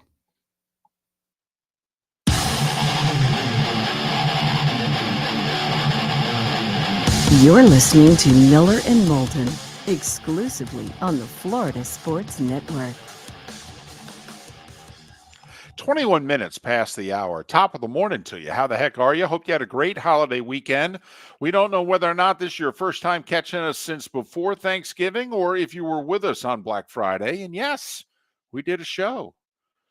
We picked a bunch of games. We got almost all of them right. It was unbelievable. We may have to work more holidays. And the funny thing is, because Trent was not here on Friday, the show exists. I mean, you have to go to Twitch or YouTube to see the show. The podcast never got put up because I'm inept. It's as simple as that. I don't know how to work everything on that side of the glass. And one of the things I don't know how to do is the recording of the show. Well, also the 1979 equipment, you don't know how it works, and that's not your fault. You're right. You're right. The software for what I needed to use is probably a little bit more recent than that, but there's still a lot going on to host and board up a show. So the podcast never got up. It may get up today. I think he can archive it and pull it up. So we do need that up just to prove that we got these picks right. Right. But we did. I went 6-1. Mark went 4-1. Lee Sterling went 4-1 and got his game of the week right. What was the loss for both of you? Did you guys have the same loss? Mine was Georgia. David's was Ohio State. Okay. I took the points. Yep. I was loving the hook. Was loving the hook throughout. 27-24. I'm like, this will work. Lost the Egg Bowl. I'd made some picks elsewhere. Lost the Egg Bowl with the hook. 10.5. Did get a little lucky, though. When we were making picks on Friday, UCF was 13 or 13.5 against Houston. By the time they kicked off, it was 15 and change. UCF won by 14. So that's a little break. That's a break.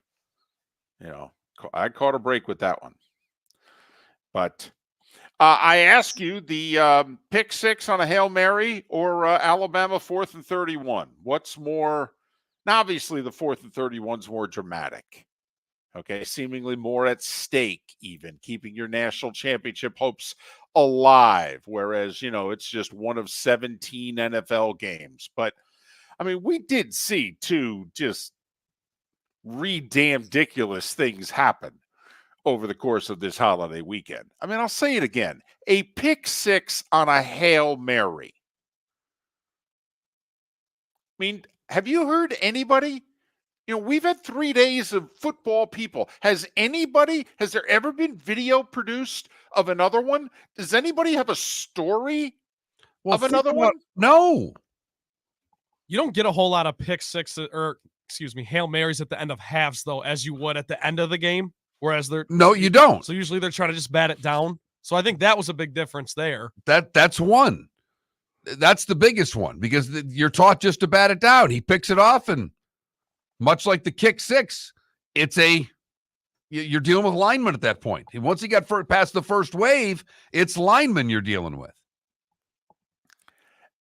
After it happens, we all go, surprised this hasn't happened more before for just that reason.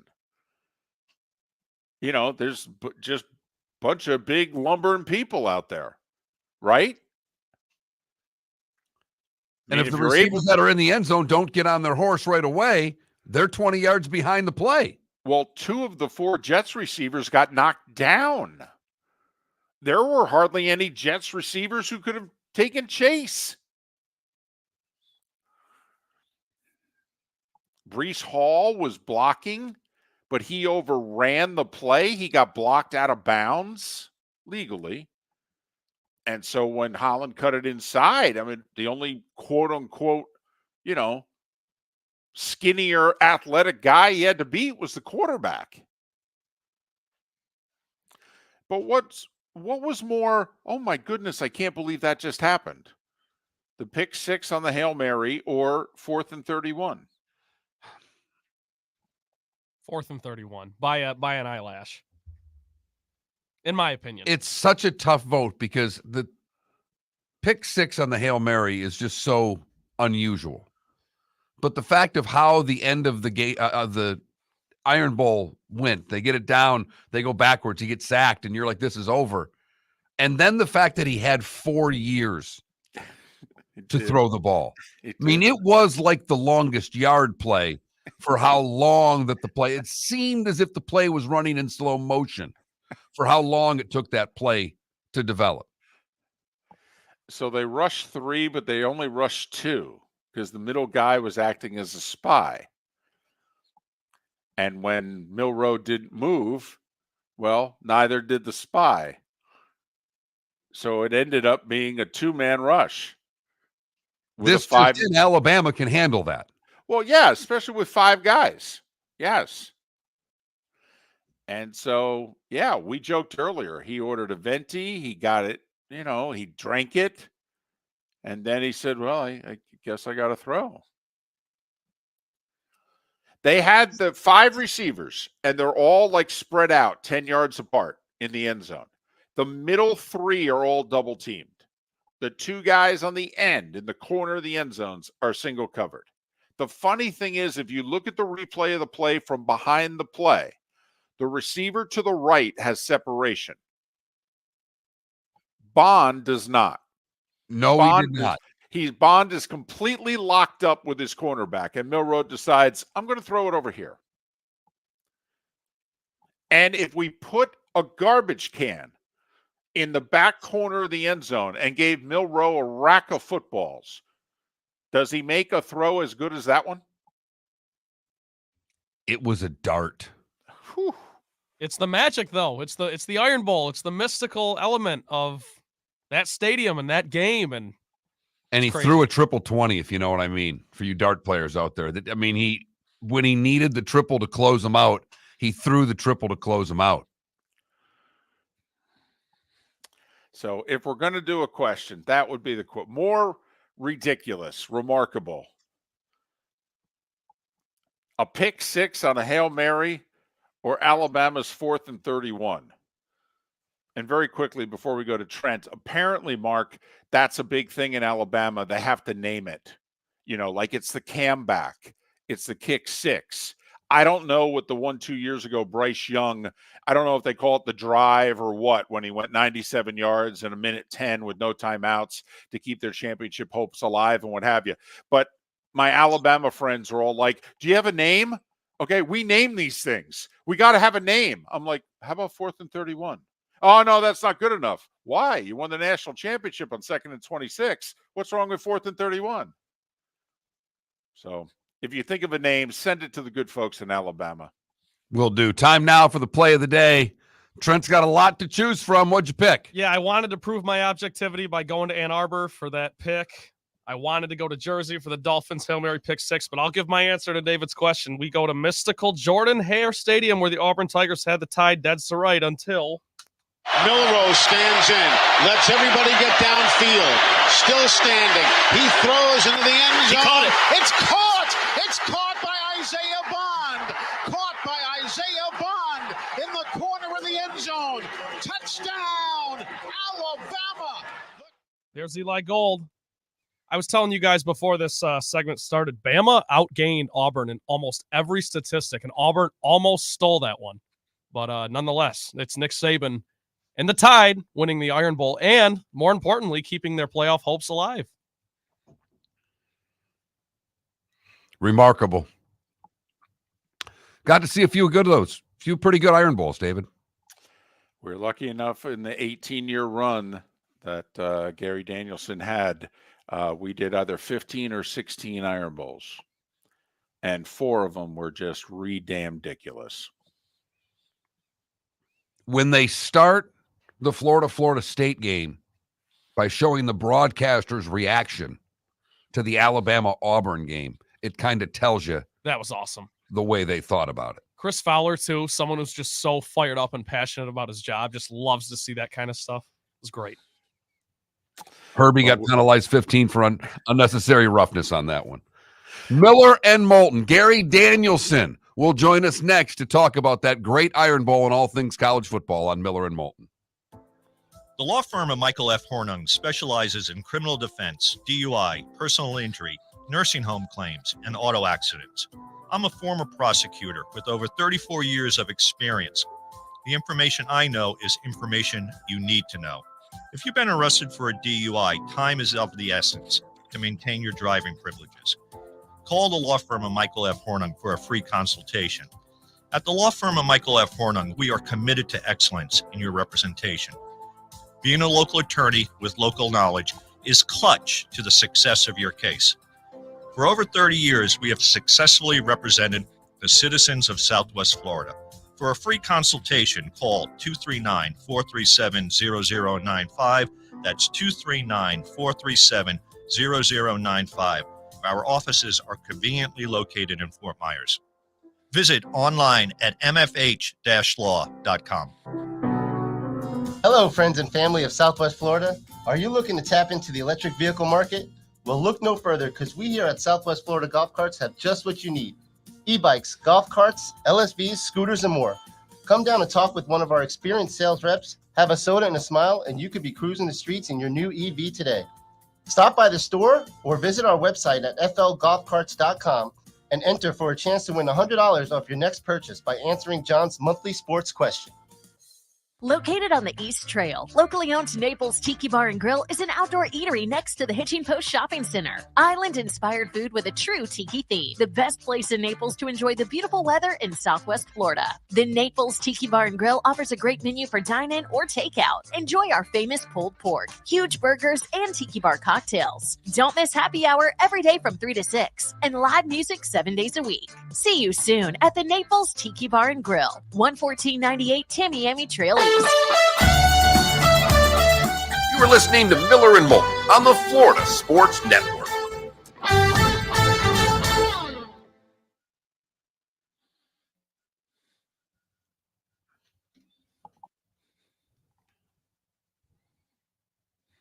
So I realized this. I don't know if I mentioned this to you guys already, but I am 5-0 when the Lions are this season. I'm 5-0 when I'm in Tennessee. I'm 3-0 in Florida, and I'm 0-3 in Michigan. So I'm staying as far away as possible.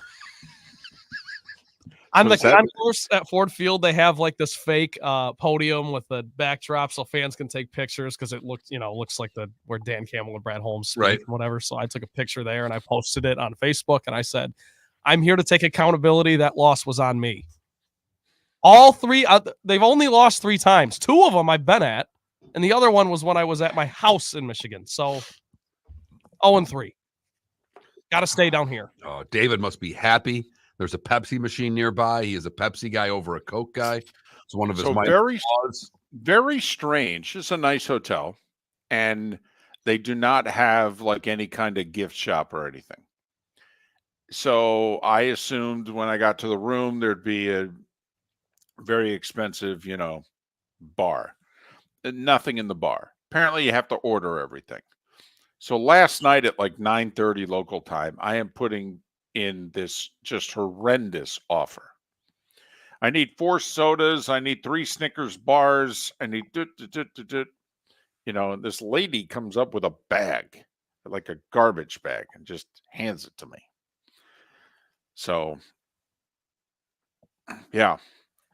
So I've got Snickers bars and chocolate chip cookies to eat for breakfast here. Trent, will you go to the playoff game? Nope. Seriously. I'd rather them win than seriously. No. They have not hosted a playoff game in your lifetime.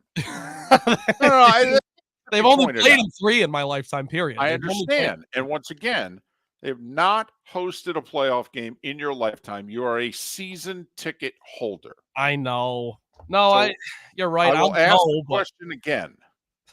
Are you going to go to the playoff game? Yes. I'm just so superstitious and I'm so psyched out about it that if they lose another game this season when I'm down here, then maybe that'll kill my superstition a little bit. But if they run the table and they go 14-3 and all 3 of their losses, I was in Michigan, it's going to be a hard decision. All right. Well, that's good. They're going to lose at least one more. So that's good. Okay. So now that we've got that taken care of. I mean, you end the year with Minnesota, Dallas, Minnesota. I mean, you're going to lose one of them. 2 of the 3 on the road. Yeah. No, I think so too. I'm just saying. That was just tough. After that first quarter, it was a wash. They just started awfully again. Dan, you're down 9. There's 5 minutes to go in the third quarter. What are you doing? You had all the momentum too. Oh, screw the momentum. Okay, that's crap. No, I'm not saying I'm agreeing with you. I'm saying you give it right back to them, sucks all the air out of the it doesn't matter. Screw momentum. You play. Make plays. So Wilder play, Miami returning the Hail Mary for a TD, or Alabama scoring on the 4th and 31 for a TD. Right. Pick 6 on the Hail Mary or 4th and 31. Should you say Wilder or more impressive? Can we say effed up? No. That seems out of line. The Nightmare at Jordan Hare. I like that, Ryan. Oh. But see, that's only one side of it. You got to name it where it covers both sides. You know, even Alabama fans call it the comeback.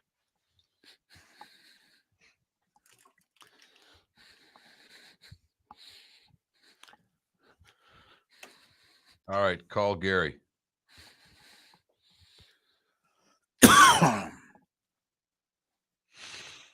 Oh, did they? They sent Nightmare at Jordan Hare? Yeah, that's just rubbing it in. By the way, I am literally taking money out of a bank to put on Georgia -5.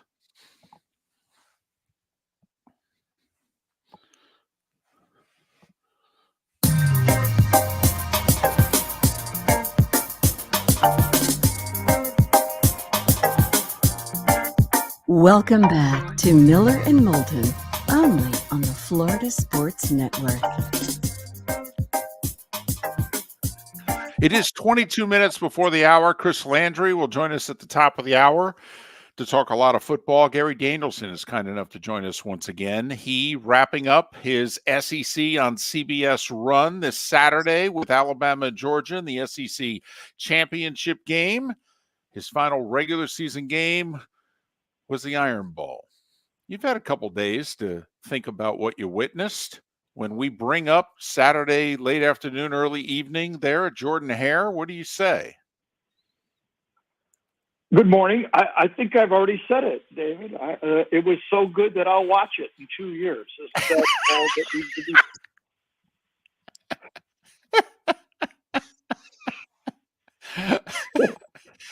If only they knew. If only they knew.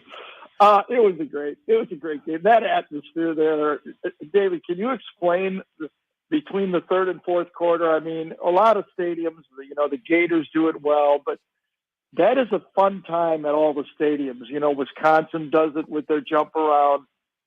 That's one of the reasons to go to a game. How about between the third and the fourth quarter at the Iron Bowl at Auburn? Wasn't that something? And other places, turn the lights off and what have you. And so then you have the background lighting. And it worked out great for the CBS broadcast because Jenny Dell interviewing Hugh Freeze in between the quarters. So she's interviewing him as they're doing the show. And that's what you got to do to make people not watch it on TV. All of the owners in the NFL are realizing it. College, administrations are realizing you got to make it worthwhile to go to the games. And I think it is in college football. All right. I just rewatched this morning the first half. And something actually struck me is at the end of the first half, when we're figuring there's 4 minutes to go maybe, and Auburn has the ball, maybe 3 minutes to go. I don't know, something like that. And they run 3 perfectly executed plays to score and like, holy cow, against the Alabama defense. And then come back and bust the coverage and just hand Alabama a touchdown. I thought that was incredible. And I thought it became a forebearer of what was going to happen at the end of the game, because it was the same cornerback who actually gave up an impossible play. But, 2 touchdowns right at the end of the half, one at the end of the half and one at the end of the game, that kept Alabama in it. I know their stats were good, but boy, they got really 2 gift touchdowns. And really at the end of the game there, Auburn, it's interesting. On 3rd and 20 to set up the 4th down play, they basically ran the same defensive style with the spy, and he gets out of it and runs it down there for a 4th and short that they convert. I mean, from there, the Auburn defense had played really well on that series. They get a sack, they get everything, and then Alabama completely falls apart on that last series, and then makes the 3rd and 31 or 4th and 31, to win the game. It's incredible. You know how I believe about things, about there's no such thing as momentum. There's always the next play. When you put it all together, it's amazing what happened at the end of the half. at the end of the game and everything in between. It does prove. I mean, if this isn't proof of your momentum theory, I don't know what is, Gary. But just from your standpoint, not the game, when you're doing a game like that, how hard is it to stay in the moment when these things are happening? You're always trying to look forward, and in a crazy game like that, is it harder or is it easier? It really isn't for me. I don't know. Maybe I'm different. I'm just really concentrating on, I'm looking at the replay to see if something happened that I want to point out. I have to, give David a lot of credit. We work extremely hard in between plays, before plays, to try to make sure we're telling the story of the game. I sometimes equate it. I don't want to do that because people misinterpret it. We just try to keep doing our job. As Trent played that replay of the sound of the week, and obviously that's the play, I would be horrified if I would say he caught it during Brad's call of it. And that is difficult because you're reacting to it and we're seeing it, and the play-by-play announcer is maybe a quarter of a second behind what actually happens. He's reacting and you see it as it happens. So I would not want that happen to me. Maybe it has happened, but on that play right there and the kick 6, you got to lay out. You can't ruin a call. Both of you and David have made calls play-by-play. I think you would agree with that. It's a pet peeve of both of ours. That it's like, listen, you let the play-by-play guy do his job. Once he's done, you'll have plenty of time. You can take a breath when you want to take a breath. Obviously, he's going to have time to think about the final play. So should they have rushed more? Should they have, if they were only going to rush 2 with a spy, put all 11 guys back? That's an interesting complaint. You can make all kind of, I guess, assumptions. Should you rush more? If that was a 4th and 50, let's suppose it's an actual Hail Mary, and the quarterback has to wind up and throw the ball 65 yards. I can understand rushing 4 because you don't want to let him stand up or do the Doug Flutie where he rolls out and he gets the extra momentum to throw it. But in this case, I would have preferred, this is like a prevent. I don't think it had anything to do with it. Let's suppose they rush 3. They're still not going to get to him. All game, Jalen, no matter what they rush, was getting away from it and buying time. So I think it is inconsequential. I know everybody else is killing them. I think it was more of a mistake earlier if you're going to lay blame on a coaching staff to have your backup punt returner, Coy Moore, in the game, who had only returned. I did not know this. It was reading later. That stat passed me by, and obviously the booth didn't know that. It's an honest mistake that pops up afterwards. Coy Moore had only returned 2 punts all year, and you got your backup guy in there. I mean, and I don't even expect the head coach to know that. I mean, both guys are number 0. I give, Brad and his great, stat man and a spotter, Clint Dean, who's been with them 35 years, to know the difference between the two guys. That was a great call by Clint, who's I think the best in the business at that. I think that was a bigger mistake. This was I think, it was 99.9% chance that Auburn was going to win the game. I feel that throw was a 1 in 1,000 throw. Now, you could make an argument you needed to put more people in the end zone or taller people in the end zone. I get all of that, but even then, I heard what you said, David. I mean, if I don't think a rack of balls. I don't know if you could give him 100 balls that he can complete that play. So, I thought actually what I would have liked to have said, and I was thinking it as it was going on. I think there was a greater chance that interference would have been called, and Alabama would have got a 1st and 10 after that and got another chance. But I never saw that one coming. That's an unbelievable ending, and I know that everything hurts in its own way, but I mean, that's got to be close to 2nd and 26. The hurt, the Georgia, they won that game basically, and they lose on that 2nd and 26. And this one's, I guess, just as bad. The stakes for Alabama were huge, because if they don't win that game, even if they beat Georgia, I don't know if they're in. He's Gary Danielson, SEC on CBS. They go out with the SEC championship game, Georgia and Alabama. I believe it's the 4th time they'll meet in Atlanta for the SEC title. Alabama has won the 3 previous meetings. Well, what are your Do I initial? have time to bring up some stuff? Yeah. Let me ask you a question. Is the Pac-12 champ in the playoffs? I think so. I think so. I kind of do too. Okay. Is Michigan in the playoffs even if they lose? Yes. Ultimate upset. Are they in? Yes. Haven't thought about it. Probably. Okay, which brings me back to that Iowa punt return against Minnesota. When everybody on the field, all 22 players, played that play out, okay? They didn't know it was an illegal, whatever it was. And I don't even know if it was an illegal fair catch signal, because I thought you have to have your hand over your head to do that. Okay, but that's really never been explained. And if you heard Kirk Ferentz after the game, he was very upset. Question, just if, the impossible to possible, if Iowa only had one loss and upset Michigan, would they be in the playoff? I don't think so. Okay. And I know what you're saying, because basically they would have been ranked somewhere close to where Louisville was ranked before they lost to Kentucky. So in theory, you would keep the Big Ten champ out then. Well, I put it this way.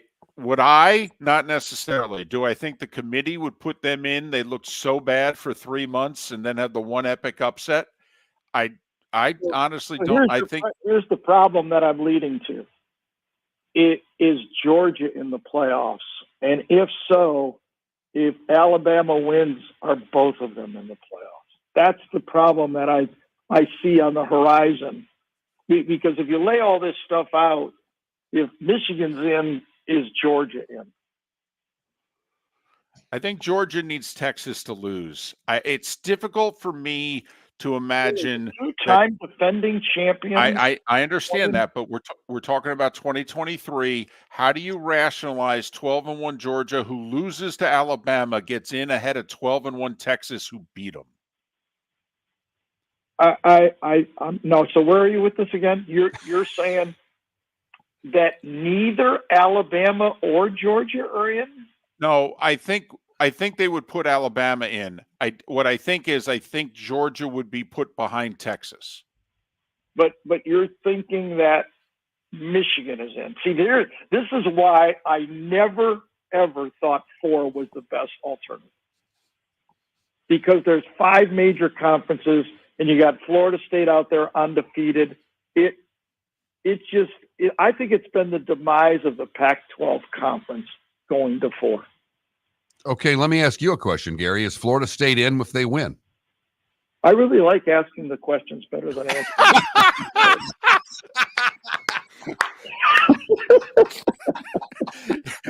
Are you just coming to this conclusion after nearly 35 years of doing this? It's much easier. Much easier. George, quickly, Georgia, Alabama. Georgia's obviously favored. They've had this opportunity before against Bama and Atlanta. 2 years ago, in fact, they were undefeated, 12-0. Right. Bama escaped an Iron Bowl, staggered in there, and beat them. Right.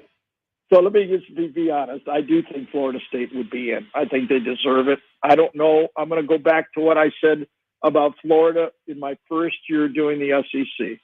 I don't know if they're as good as Michigan, Ohio State, but they deserve to be in it. Okay, and they were the champs. And I think the conferences, college football, if you're going to have 5 major conferences and somebody wins one of them, to me, the only way you can't put an undefeated team in is if the 4 other conferences have undefeated, then you got to pick one out. So in my mind, somebody's going to get the short end of the stick, and I don't think it should be Florida State. All right, got about a minute and a half. Game, either team could win this game. Let's be honest. I mean, both are very good teams. They're 2 of the most talent-packed teams in college football. They've got great players on both sides.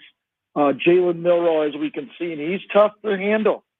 He's not pretty. He plays a different style of game, but sometimes he stands in the pocket forever and throws the ball on a dig route 35 yards down the field. You go, wow, how did he have the patience to stand in there? In the next play, he scampers out, breaks a tackle, and runs at 35 yards. He's tough to handle for any defense. So I think Georgia has to be all hands on deck. I think they're going to need Lad McConkey in the game. I think they're going to need a 90% Brock Bowers. And that offensive line that is very good, and they do a great job. If they allow Alabama's pass rush unit on the field on 3rd and long yardage, that's a tough group to handle. Chris Braswell and Dallas Turner are tough off the edges, and those inside guys, they've got about 8 or 9 of them. So where I think, and by the way, Alabama's corners are really good. This is going to be a really, really good game. He's Gary Danielson, CBS Sports. We are Miller and Moulton, and you are listening to the Florida Sports Network.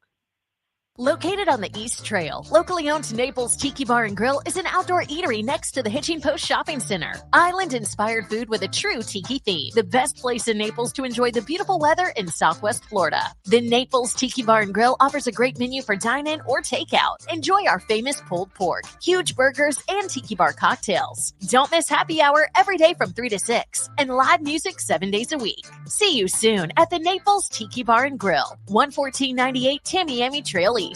The law firm of Michael F. Hornung specializes in criminal defense, DUI, personal injury, nursing home claims, and auto accidents. I'm a former prosecutor with over 34 years of experience. The information I know is information you need to know. If you've been arrested for a DUI, time is of the essence to maintain your driving privileges. Call the law firm of Michael F. Hornung for a free consultation. At the law firm of Michael F. Hornung, we are committed to excellence in your representation. Being a local attorney with local knowledge is clutch to the success of your case. For over 30 years, we have successfully represented the citizens of Southwest Florida. For a free consultation, call 239-437-0095. That's 239-437-0095. Our offices are conveniently located in Fort Myers. Visit online at mfh-law.com. Hello, friends and family of Southwest Florida. Are you looking to tap into the electric vehicle market? Well, look no further, because we here at Southwest Florida Golf Carts have just what you need.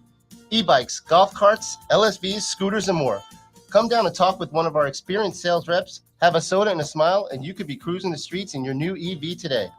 Stop by the store or visit our website at flgolfcarts.com and enter for a chance to win $100 off your next purchase by answering John's monthly sports question. Visit Jason and Todd at the Diamond District. When choosing something of high value and personal significance, such as a diamond, you want to shop with the best. And the mall is not the place to be. Here are my friends, Jason and Todd with the Diamond District. Take a stroll in the mall, pop into a few joy stores, and you'll soon discover you're in the wrong place. Rings begin to look all alike. You're not finding GIA certified diamonds. You quickly realize you know more than a salesperson helping you, and all the same financing gets pushed on you. Visit Jason and me, and you'll find America's top bridal designers dealing exclusively with the Diamond District. You'll find the largest selection of GIA certified diamonds, all priced 8 to 10% over cost. You'll find educated sales consultants who have many years' experience and are not paid commissions. And you'll find Todd and me in the store nearly every day, wanting to shake your hand and welcome you to our Diamond District family. Visit Jason and Todd at the Diamond District. You are listening to Miller and Moulton on the Florida Sports Network.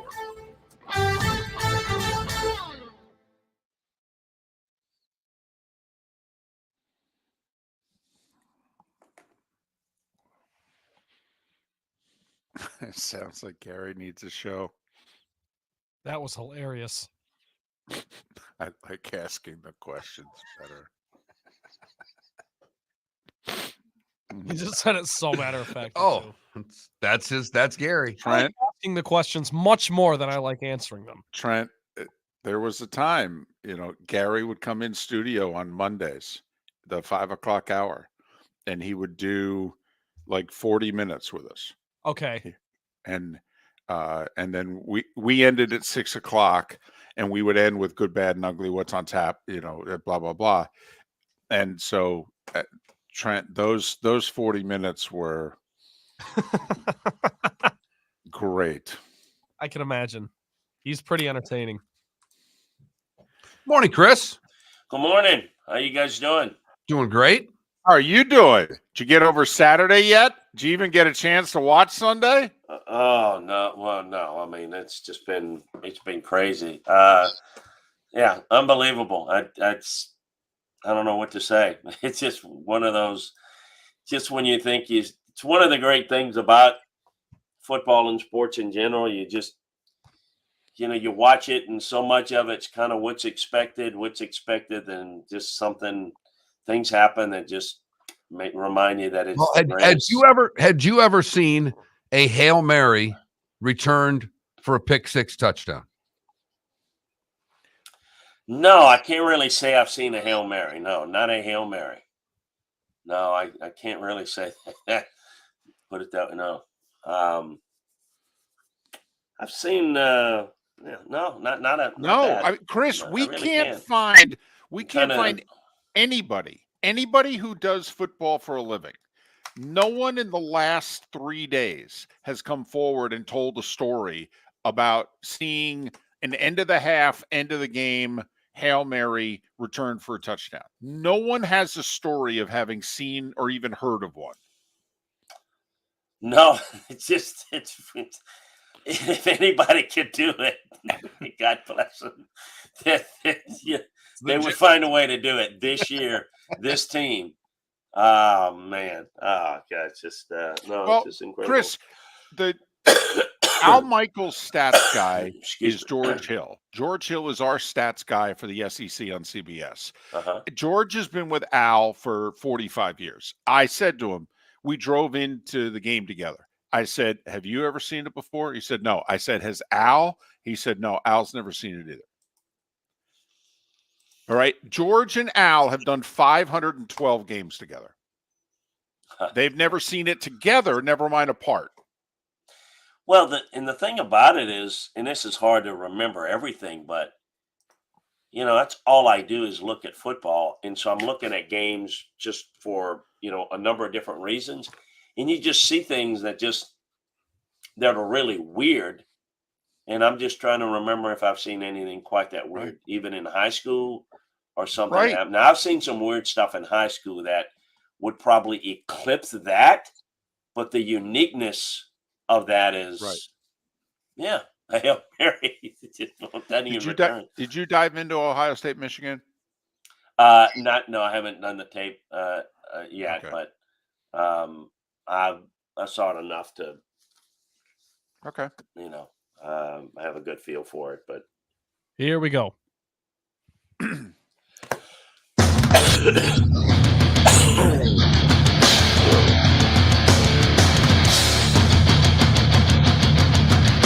You are listening to Miller and Moulton, exclusively on the Florida Sports Network. And now here's Mark Miller and David Moulton. And we begin the third and final hour along the network with Chris Landry. He of LandryFootball.com. You can follow him on Twix, Twitter/X at LandryFootball. And Chris, first off, we know you had a good Thanksgiving holiday because you're a football junkie and the football really delivered. For the record, we peppered Chris during the break. Has he ever seen a Hail Mary returned for a touchdown? He has not either. So if anybody has the story, we are open to it. Hey, Ohio State fans are freaking out 3 in a row now to Michigan. Is there a noticeable difference between the two or are they just even and Michigan's had the upper hand? What's your thoughts on that? Well, the thing that's flipped over the past 3 years, and again, Ryan Day doesn't like this part of it because it's more about Michigan, but Michigan's just the more physical team, and they flipped that over the past 3 or 4 years. Over time, they've built a more physical team. They're just can line up and run it at you and attack you, and they've bullied Ohio State in the previous couple of years. I think Ohio State, and I thought this going into the game, and I think it proved into the game that they can hold up and stand up to Michigan physically a little bit better. This team can. Michigan's just a little bit better, and they've kind of peaked it. They've got a quarterback with more experience this year. They've got a lot of backs in that are good. The offensive line's good. The defense is good. This has kind of been building for Michigan. And for 3 years, they've just been more physical, and that's the big difference. But I think the frustrating thing for Ryan and his staff was that they were right there. In the last couple of years, they weren't even competitive. So I know there's no moral victories, but I think there's a lot of panic because there always is with these two schools when they can't beat the other. But Ohio State is really good, and they're recruiting really well. And they may have the best class in the country this year right now in recruiting. One of them, certainly. They're fine, but I know what it's like. I spent some time living there in the state of Ohio, and I know what it's like when you're not beating that team, or what it's like when you're on the other side and you're not beating Ohio. I'll just say this. Remember, it wasn't that long ago that everybody in Michigan wanted Michigan. They wanted Jim Harbaugh out because he didn't have success against the Buckeyes. I don't know that I would stick the nail in Ryan Day's coffin just yet.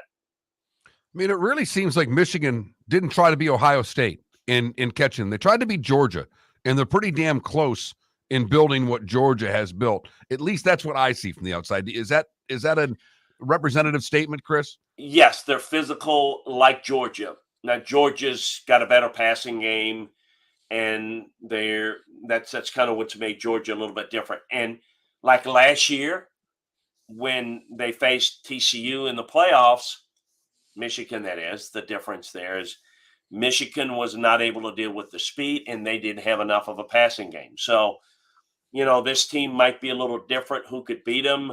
We'll get into that maybe a little later as they will demolish Iowa and get into the playoffs. But that's exactly right. And they've built it like Jim likes to play football. And I think it's a good thing. And I think it's a hell of a lot of fun, pardon my French, because I love the physical nature of being able to attack. But can you be good enough? Remember, I like to talk about the toolbox, and do they have enough in the passing game if they have to? I don't care that they didn't run the football the entire second half against Penn State. Didn't need to. And that's kind of what they like to do. And I know Jim wasn't there, but he was in presence. And kind of lining up, we're not going to run it one darn time. I mean, we're not going to throw it one darn time. We're going to run it at you. And how do you like some of that? That's kind of Jim's MO. But if they have to throw it, if they have to chase a little bit of Georgia, how will that go? That to me is going to be fun. Never thought I would phrase the question this way, but does Alabama match up with Georgia well? They do. Georgia's more complete. Alabama defensively can cause some problems for Georgia's offense. Offensively, I don't know that Alabama has the passing game. Jalen Milroe can throw it, but he's not a passer. And there's a difference. The play action, the run game, the quarterback run, the not designed quarterback run, but the escape runs are going to be a challenge for Georgia. So, yeah, they can do things that can cause problems for Georgia. But Georgia's more complete because the quarterback's better in terms of a passer. The downhill run game is every bit as good. The offensive line play, while not as good at Georgia as they have been, still pretty good defensively. They're good, but I think defending the quarterback run is going to be pivotal for Georgia. Georgia's more complete, but I do think Alabama matches up in it, and I expect it to be close and a lot of fun. Well, and that's where you mentioned Milroe running. That to me is the difference, because Beck's a great quarterback. He can move it all around. But when you have the element of a quarterback that can run the football, that, Chris, what does that do to a defense? Well, it makes you're playing 11 guys defensively. You got to defend 11. See, normally you defend in a quarterback that's a passer, you're defending 10, and you're having to defend where that quarterback will distribute the ball. Where now, look, he's still a one-read quarterback. I mean, what they've got is designed with Milroe. He's got the option to run at all times, but even when the option is not there, when it breaks down, they just teach him to not put the ball in harm's way. The deep ball option, when they get the right man coverage on the outside, because you've got to put extra numbers in the box to defend the run, that's there. The dump pass is there. But I think for Alabama to go as far as their fan base thinks, including winning this game, I don't know if they have enough of a passing game, because I think Georgia can take enough away. And I do think you're right. It's the only way is if Milroe has a ridiculous game, like running it for 150 yards, and they can't tackle him. They can't get the right angles. To me, that's the only way Alabama comes out on top. 2 years ago, exact same scenario. 12-0 Georgia, number one in the country. 11-1 Alabama, lucky to get out of the Iron Bowl alive. Bryce Young and company lit Georgia up in the SEC title game. Can Milroe and company return the favor 2 years later? Listen, you're a personnel guy at heart. How many rosters in the AFC would you take over the Dolphins? Just rosters. Not talking about best teams, just rosters. How many rosters in the AFC would you take over Miami? Well, I would probably, I'm a little bit more partial to defense. They've held 6 of their last 7 opponents under 300 yards. I know. Good offenses. I want to see how they do against really good offenses. Fair enough. How about this? I would say this. I would say this. Baltimore. I'm not crazy about Baltimore's passing attack or their upside there, but I would probably put Baltimore in their roster. I like it a little bit better. I trust it maybe a little bit more. Okay. But yeah, no, I mean, to your point, Miami's roster is really, really good. I love the roster, and I love what they do in terms of how I believe in constructing it. It's a little bit more of what brand of car, what type of house you like. Do you prefer blondes or brunettes type thing? I'm a little bit more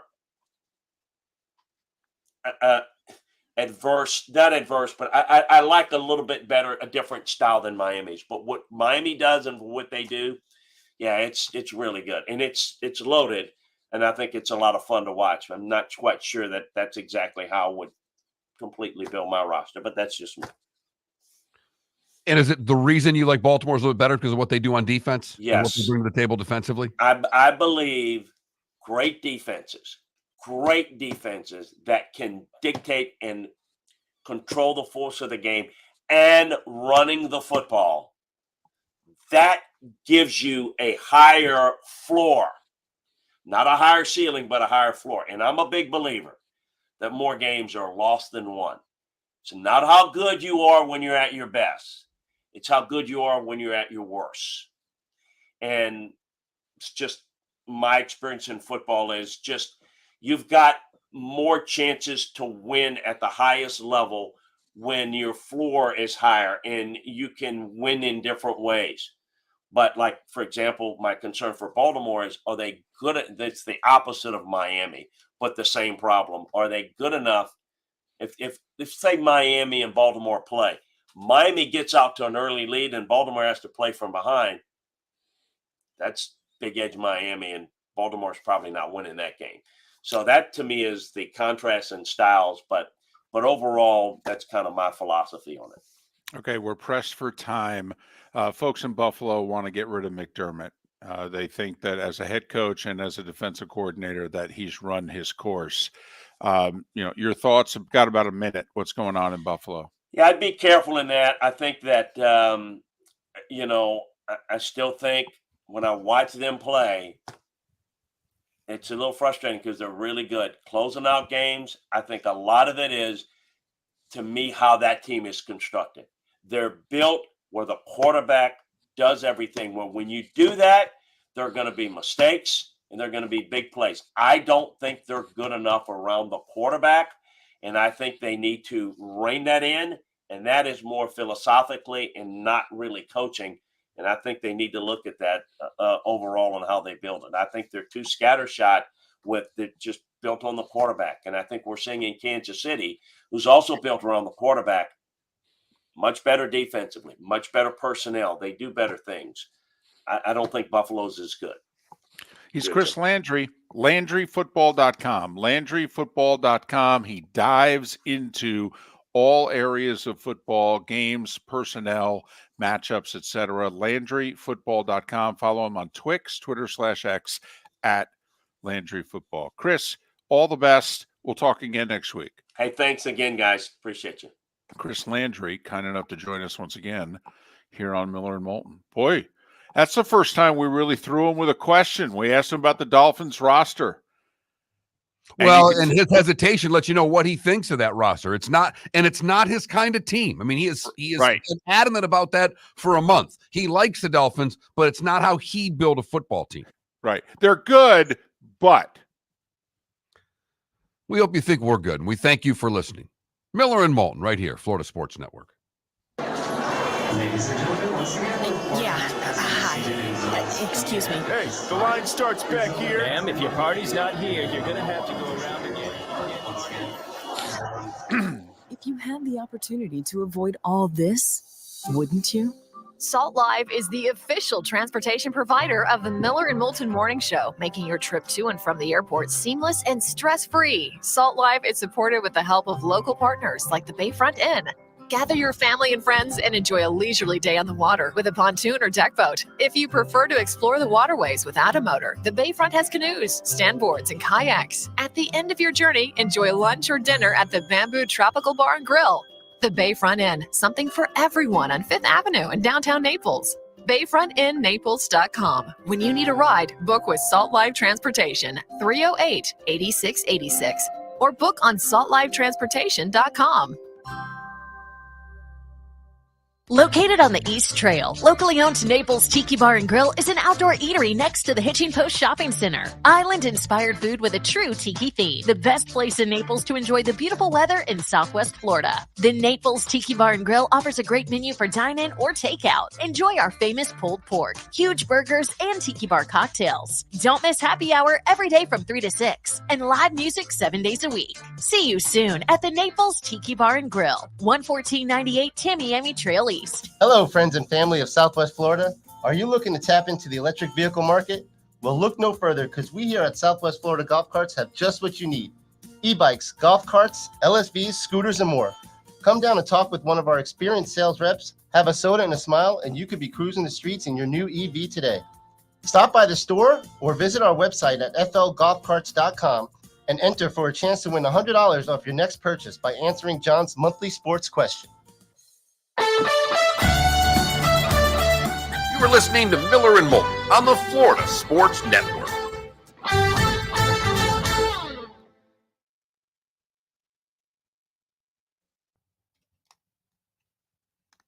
Okay, let me ask you guys this crazy hypothetical. Where do you think J.J. McCarthy will get drafted, roughly? He doesn't have his headsets on. I don't see maybe a day 2 draft or a day 3. I don't. Because I could see, what if Harbaugh takes the Bears job and they end up picking him like later, and they don't do Caleb Williams? Because they might not have the first pick. They won't. Yes, they will. Carolina's going to have the first pick. They get the first pick. Well, he ain't getting the job unless he's going to take one of those quarterbacks. Caleb Williams. Yes. Yeah. I don't disagree. I just think it's a fun hypothetical to think about because they could stack up. They could take he's got Michigan taking JJ McCarthy. He's got Harbaugh going to the Bears and taking McCarthy in the 4th round. He's playing any given Sunday over there right now. He's very excited. The Bears screw it up every year. They'll do something stupid. Larry, I think he's a good coach. From everything I've read, I don't follow Oregon State enough to go one way or another. I don't think Michigan State will ever be relevant again in football. Yeah, I don't have a ton of feel for it as far as like what he's going to do, but apparently he's an offensive guy, good with quarterbacks, more substance than style, which is what Michigan State needs. If you watched Oregon State this year, I mean, they were a very physical team. Yes, I mean they're actually their style of play this year was very Mark D'Antonio.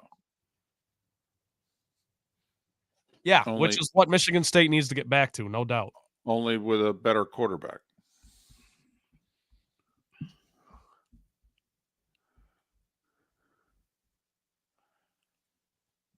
Listen, I'm glad Mark's listening. We asked this question about Arkansas a week or so ago. Michigan State has their act together.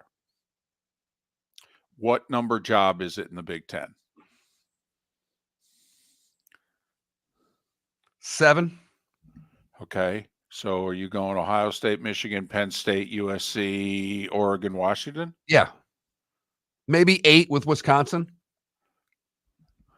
But I think State, if they're on, they're every bit as good as Wisconsin. And I would say if they're on, because that means they're recruiting Ohio, then I would put them ahead of Wisconsin. I think they can get more talent than Wisconsin. And they have more money. They're set up better. But 10-2 gets you to the playoff. That's what your hope's got to be. You have to think going forward, basically every year, the Big Ten and the SEC are each going to get 4. Yeah. That 6 of the 7 wild cards are going to go to those 2 conferences. Now, there'll be some years where they only get 5 of the 7. But you got to think going forward. First off, wait till the ACC blows up. But the Big 12 is going to be a 1-bid league. All the other conferences are 1-bid leagues. So even if the ACC stays together and it's a 2-bid league, that still means that the SEC and the Big Ten are each getting 4.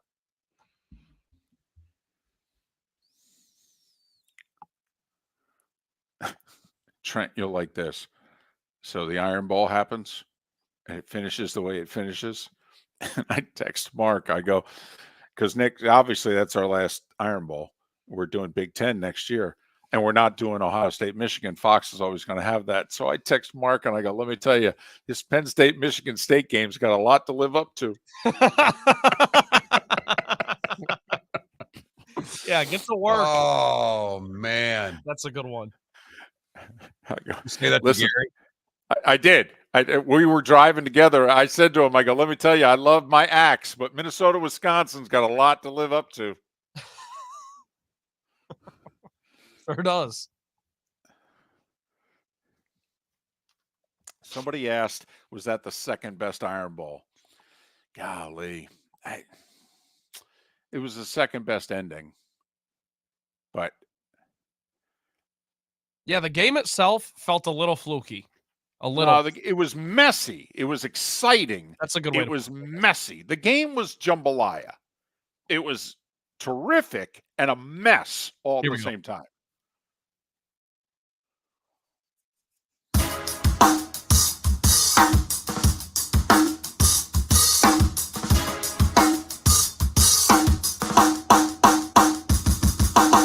Welcome back to Miller and Moulton, only on the Florida Sports Network.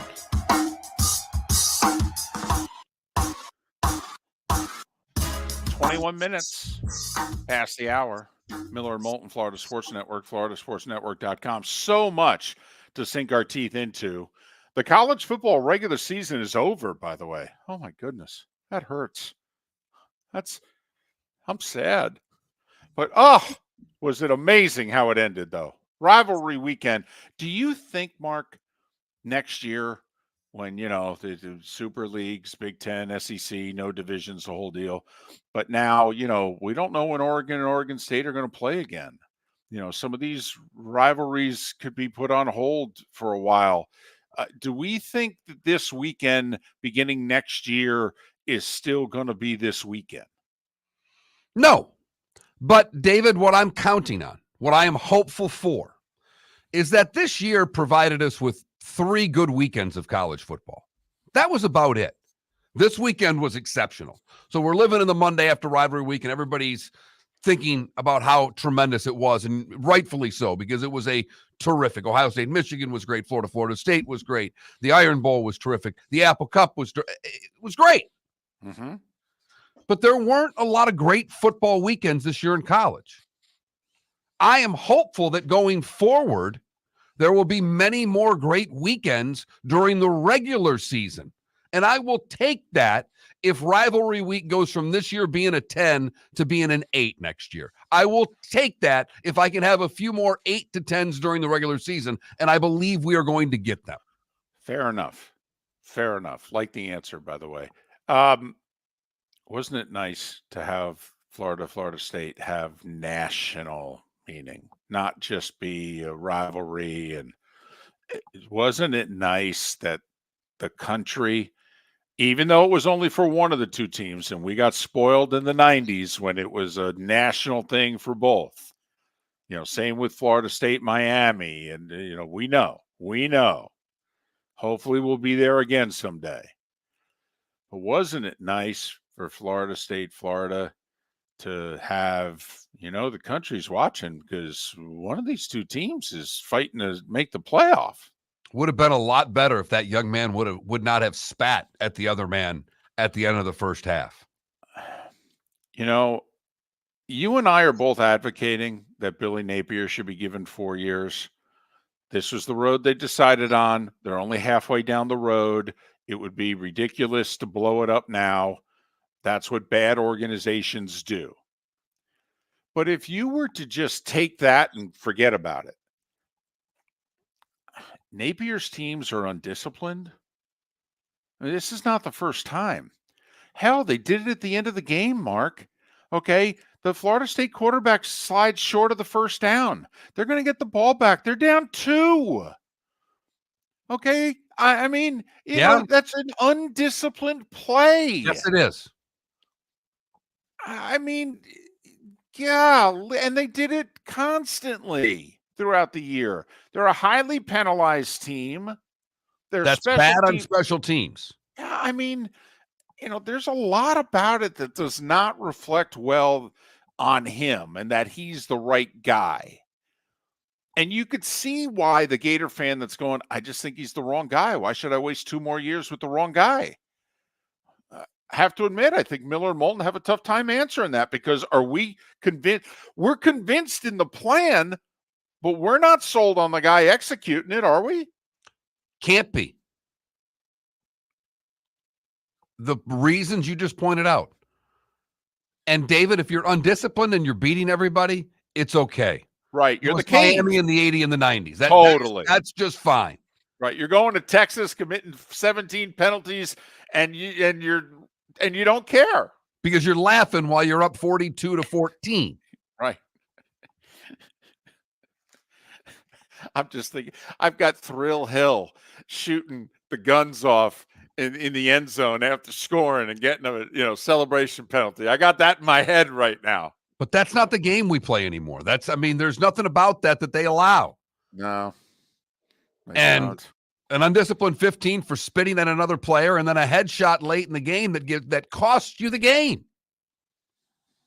I'm telling you, it's a different football game if it's 12-3 at the half, David. Yes. How many of us watching when that happened and then Florida State pounds it in there at the end of the first half? How many of us 12-7 Gators at the half, but Florida State scores going to the locker room, looked at one another and said, Noles are going to win. This will be good. This will be entertaining. It'll be close. Noles are going to win. And listen, give it up to Mike Norvell. They're a terrific fourth quarter team. Have been all year. Doesn't matter the opponent, doesn't matter the place, doesn't matter the circumstances. The Noles wear you out. Why? Because what has he done while he has been there? What has he made sure that he fortified? Both lines of scrimmage. Portal, recruits, whatever the case may be.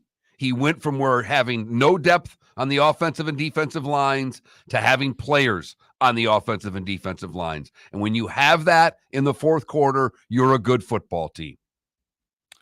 2 years ago, Florida State went 5-7. Now here are the Gators 5-7. What happened between year 2 and year 3 at Florida State? Well, first off, he had a good young quarterback that was on the rise, that was just beginning to scratch the surface. Gators don't have that, but they have a good, solid quarterback who right now we think is coming back for his final year of eligibility, and they got a 5-star walking in the door. So that's pretty good. Now, here's the other part. What did Mike Norvell do? Mike Norvell hit the portal. Hard. Now, he had a top 15 high school class come in. Some even thought top 10. And right now, Billy's got like somewhere between 6th, 7th ranked class in the country. So let's say Billy's able to pull off the same high school class that Norvell pulled off 2 years ago. Hell, maybe even a little better. But Mike Norvell did what, Mark? Hit the portal. He went and got linemen in the portal. Yes. He went and got a receiver that can play. He went and got a corner that can play. Right. And he did it with numbers. Right. And that's what so far is missing with Billy Napier. He's had a couple of hits. He's had just as many misses in the portal, but he hasn't had big numbers. Gators need dudes. They need bodies. They need numbers. And then it's time to make some hard decisions. And unfortunately, in this world of college football, to tap some kids on the shoulder and say, you're not playing football here anymore. You're not good enough. That's the world of college football that we're in right now. And then, yes, there's no doubt he needs to get a special teams coach, and he probably, for appearance's sake, needs to hand the offense over to somebody else because the ship looks as if it's leaking in too many areas. So I need you to concentrate on the ship, not just one big section of it.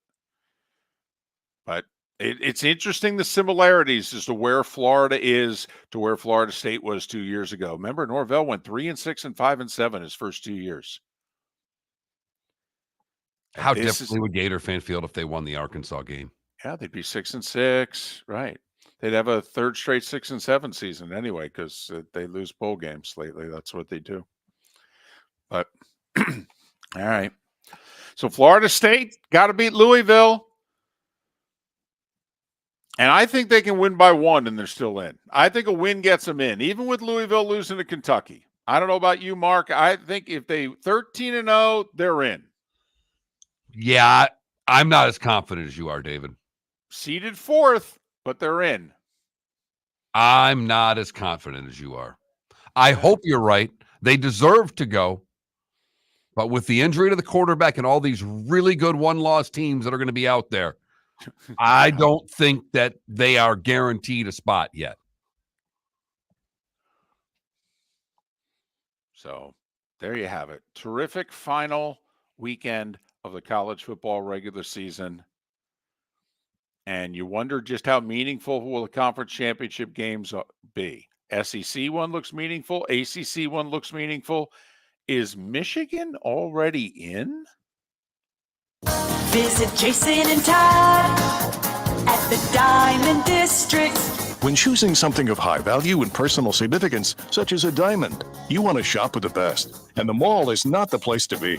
Here are my friends, Jason and Todd with the Diamond District. Take a stroll in the mall, pop into a few joy stores, and you'll soon discover you're in the wrong place. Rings begin to look all alike. You're not finding GIA certified diamonds.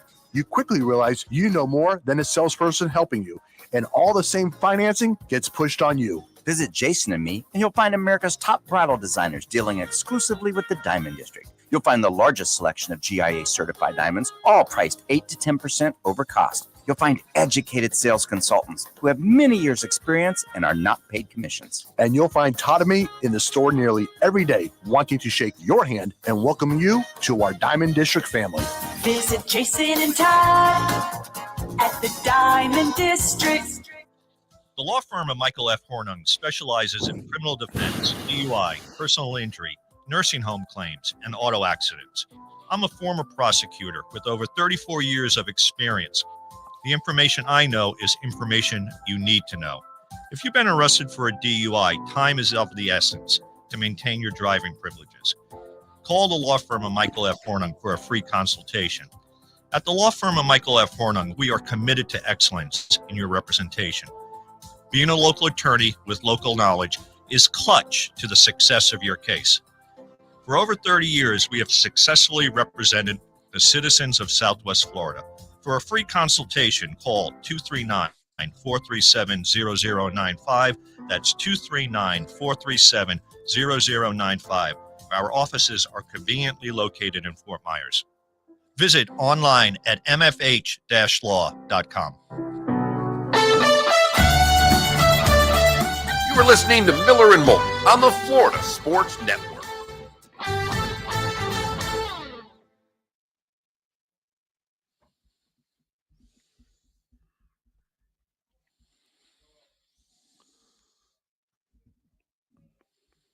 Gasparilla Bowl possibility of USF and UCF. Gotta do it. Right now, the CBS guy has neither of them in it. The 24/7 guy has them playing one another in it. Can you give me some prospective Sun Bowls, by the way? I've seen Miami and Utah is what I'm seeing on CBS. Oh, that would be great to get Miami, because I saw Utah and Duke the other day and went, oh, God. God, I was hoping for USC. I was hoping for USC Miami. Yeah, right now this Gasparilla is USF at South Alabama. I'd be doing everything I could to get that game. The Mayo Bowl, Miami and UCF. Ooh, and the Duke Mayo Bowl.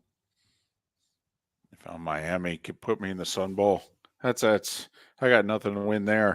Here's a great one for you, David. Sun Bowl, I've got Georgia Tech versus Cal. Oh my goodness, stab me in the neck. You know what? Shut up and cash the check. It's not a big check. It's the problem. It's a CBS check.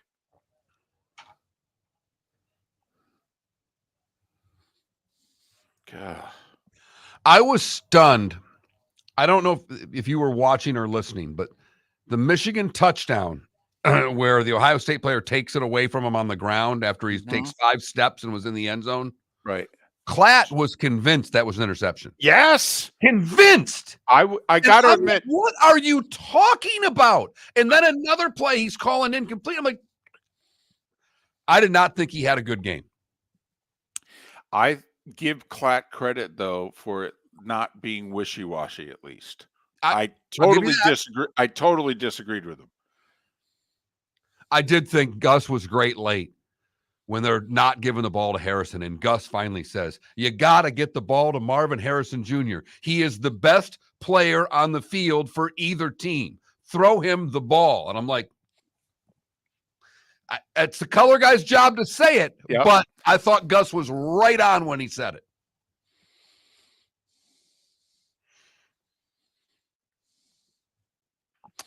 Did anybody pay attention to Game Day and the Desmond Pete Emil little thing? No. Logic Man, Yes, I think I it. did. I did Okay, see so Pete Thamel's been the ESPN reporter reporting on the Michigan stuff. Right. Well, it's the world we live in today. He's getting death threats. And so Pete Thamel's been on the Game Day set all year. Well, this year, for that game, they put him inside the stadium to do his reporting. And Desmond, they come out after Pete Thamel does his report, and Desmond goes, hey, dude, where are you? Okay, all year you've been reporting out here. Now, put your big boy pants on. Where his yeah, and he says on the air, "Put your big boy pants on and come out here." And Reese goes, "Come on, Desmond. He's been getting threats." And Desmond goes, "There's nothing wrong with the people we got around here. Okay, come on out here. Do your report right here. Put your big boy pants on." Yeah, said it twice on the air. Yeah. Because I just watched the beginning where Dez is, first off, he says he does this. It's great to be a Michigan Wolverine. Look, I'm 54 years old. I've been to countless games at the Big House. That's a Southern cheer. Michigan has one cheer they need to stick with. It's called Hail to the Flippin' Victors. It's the greatest fight song in the land. And I hate Michigan, but everybody knows their damn fight song. Portnoy, who knows how to start a show, comes out with Hail to the Victors playing. That's how Barstool started. Desmond, put your big boy pants on, Howard.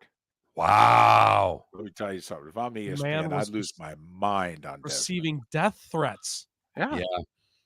Well, Desmond starts out with a cheer. Herbie starts out swearing. He goes, "Well, if we're all going to start cheering, so just some bitch out," and he throws a some bitch out there. I'm like, he goes, "I guess I'll start a cheer too, because I guess we're just coming out here cheering today." Here we go.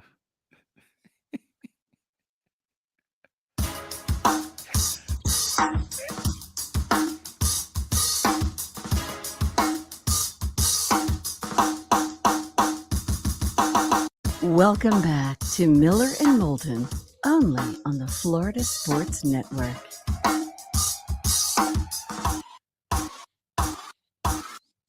"22 minutes before the top of the hour. It's our final segment along the network. Miller and Moulton, thanks so much for being with us. The Diamond District bonus hour awaits at the top of the hour along the Florida Sports Network. So what do we do? The Bucks are a game out of first, and they're picking 7th in the draft. So which way are we going? Right? Once and for all. You got to declare right now, Bucks fan, which way are you going? They're going backward. Why? Just because they've lost 6 of 7? Yes. And now they don't even have an identity. Now they're giving up. Now they're getting gashed. Right. I mean, they get a 100-plus yard rushing game from Rashard White, although really on 2 big runs. But still, Baker can connect with Godwin and Evans sometimes. But and usually the other team wants. Yeah, unfortunately. That's who he is. And I like Baker. But Baker is good for a pick a game. And then, but defensively they got gashed. So anyway, Bucks fan, you got to declare right now. Game out of first, you're rooting to win the NFC South. It's still right there. You're going to beat Carolina this coming week to get to 5-7. Hell, you could be tied for first when it's all done. So honestly, it's So you have to declare right now. You're either rooting for the pick or you're rooting to win the NFC South. One or the other. You can't do both. It's kind of where I am with the Giants. Right now, according to the New York Times simulator, the Falcons have a 60% chance to make the playoffs. The Saints a 43% chance to make the playoffs, and the Bucks have a 15% chance to make the playoffs. However, they kind of sped this up. If the Bucks win their next 2, which is the Panthers and Falcons, they're back up to 38%. But they're at a 14% chance to make the playoffs. We know who they are. They are a bad football team. Meanwhile, the Dolphins, did they win the AFC East? They won. They're 8-3. Bills lost. I mean, it's not that unexpected. They're playing the team with the best record in the league. Great game. Should have won. Didn't. Sorry, the Bills' season in a lot of respects. I mean, they're not the Chargers, but they're close. So is the AFC East over? Is the AFC South over? Jacksonville with the win in Houston. 2 up on both the Colts and the Texans. Remember, they swept the Colts. They split with the Texans. Is the AFC South over? Is the AFC West over? Although Denver's won 5 in a row, they split with the Chiefs. Are we thinking that division's still alive? Somebody asked Mark about the Packers. I will say, if you want to play the schedule game with Green Bay, okay, you can get to 9-8 reasonably. Now, this is the game where if they get this, they're probably going to the playoffs. But the likelihood is Packers are going to lose their next game. They're playing the Chiefs. Right. But then it's the Giants, Bucks, Panthers, Vikings, Bears. Right. I mean, that's 4 below 5. If they beat all the teams that they're ahead of in the standings, that's 9 wins. If they lose to the Chiefs and the Vikings, 2 teams ahead of them in the standings, and beat the 4 teams below them in the standings, that's 9-8. In the NFC, right now, your youngest team in the league, by the way, if they sneak in at 9-8, hey, do you know the best schedule thing that I heard over the weekend? So the Jets next year are playing what place they finish in the AFC East. That's what place team they're going to play in the, wait for it, NFC North next year on the road. What place are the Jets in the AFC East? They're in 3rd place. Right, by a couple games over the Patriots. Mm-hmm. Who's in 3rd place in the NFC North? Green Bay Packers, David. And the Jets have to play them where? At Green Bay. David, this is one of the reasons that makes you so great, because you pick up on these things. I didn't even know that, and now I'm licking my chops and hoping that's the case.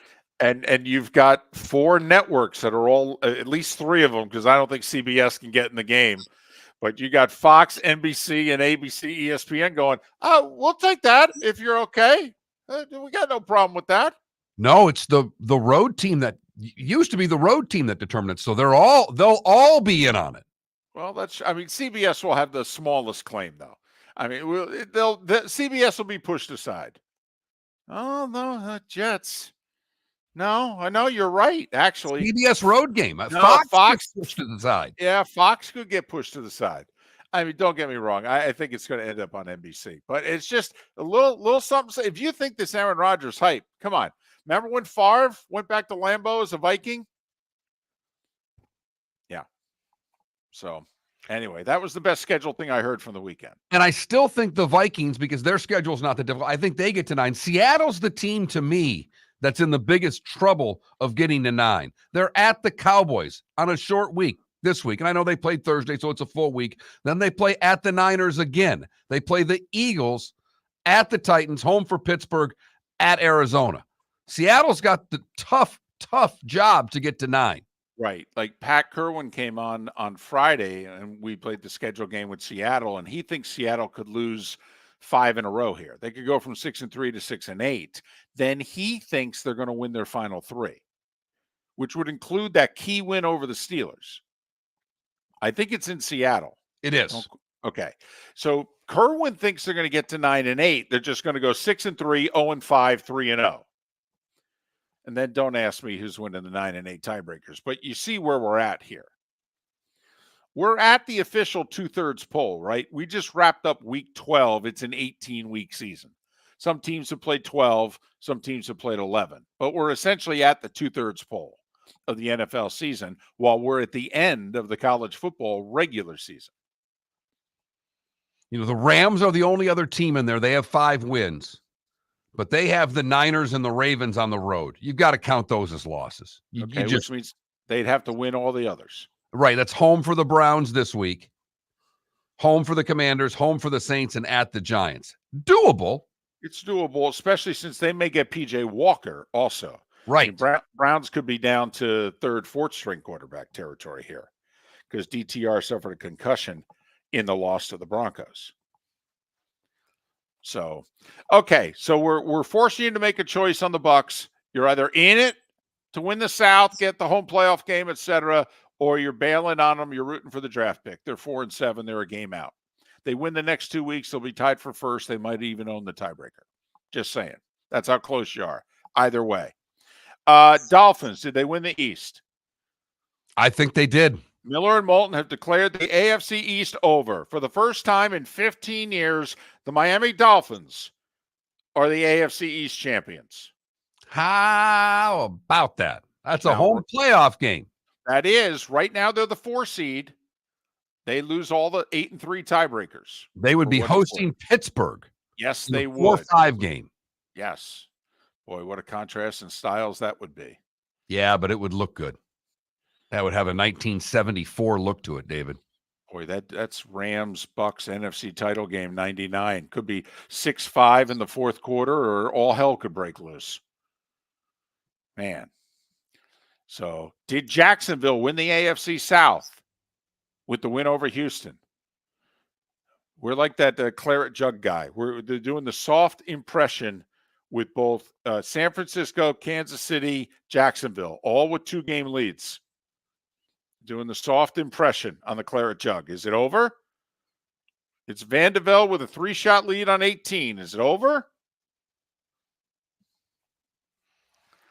You know, it is interesting. We declared the Lions as being over. Their lead over Minnesota is the same as San Francisco, Jacksonville, and Kansas City's leads. I know.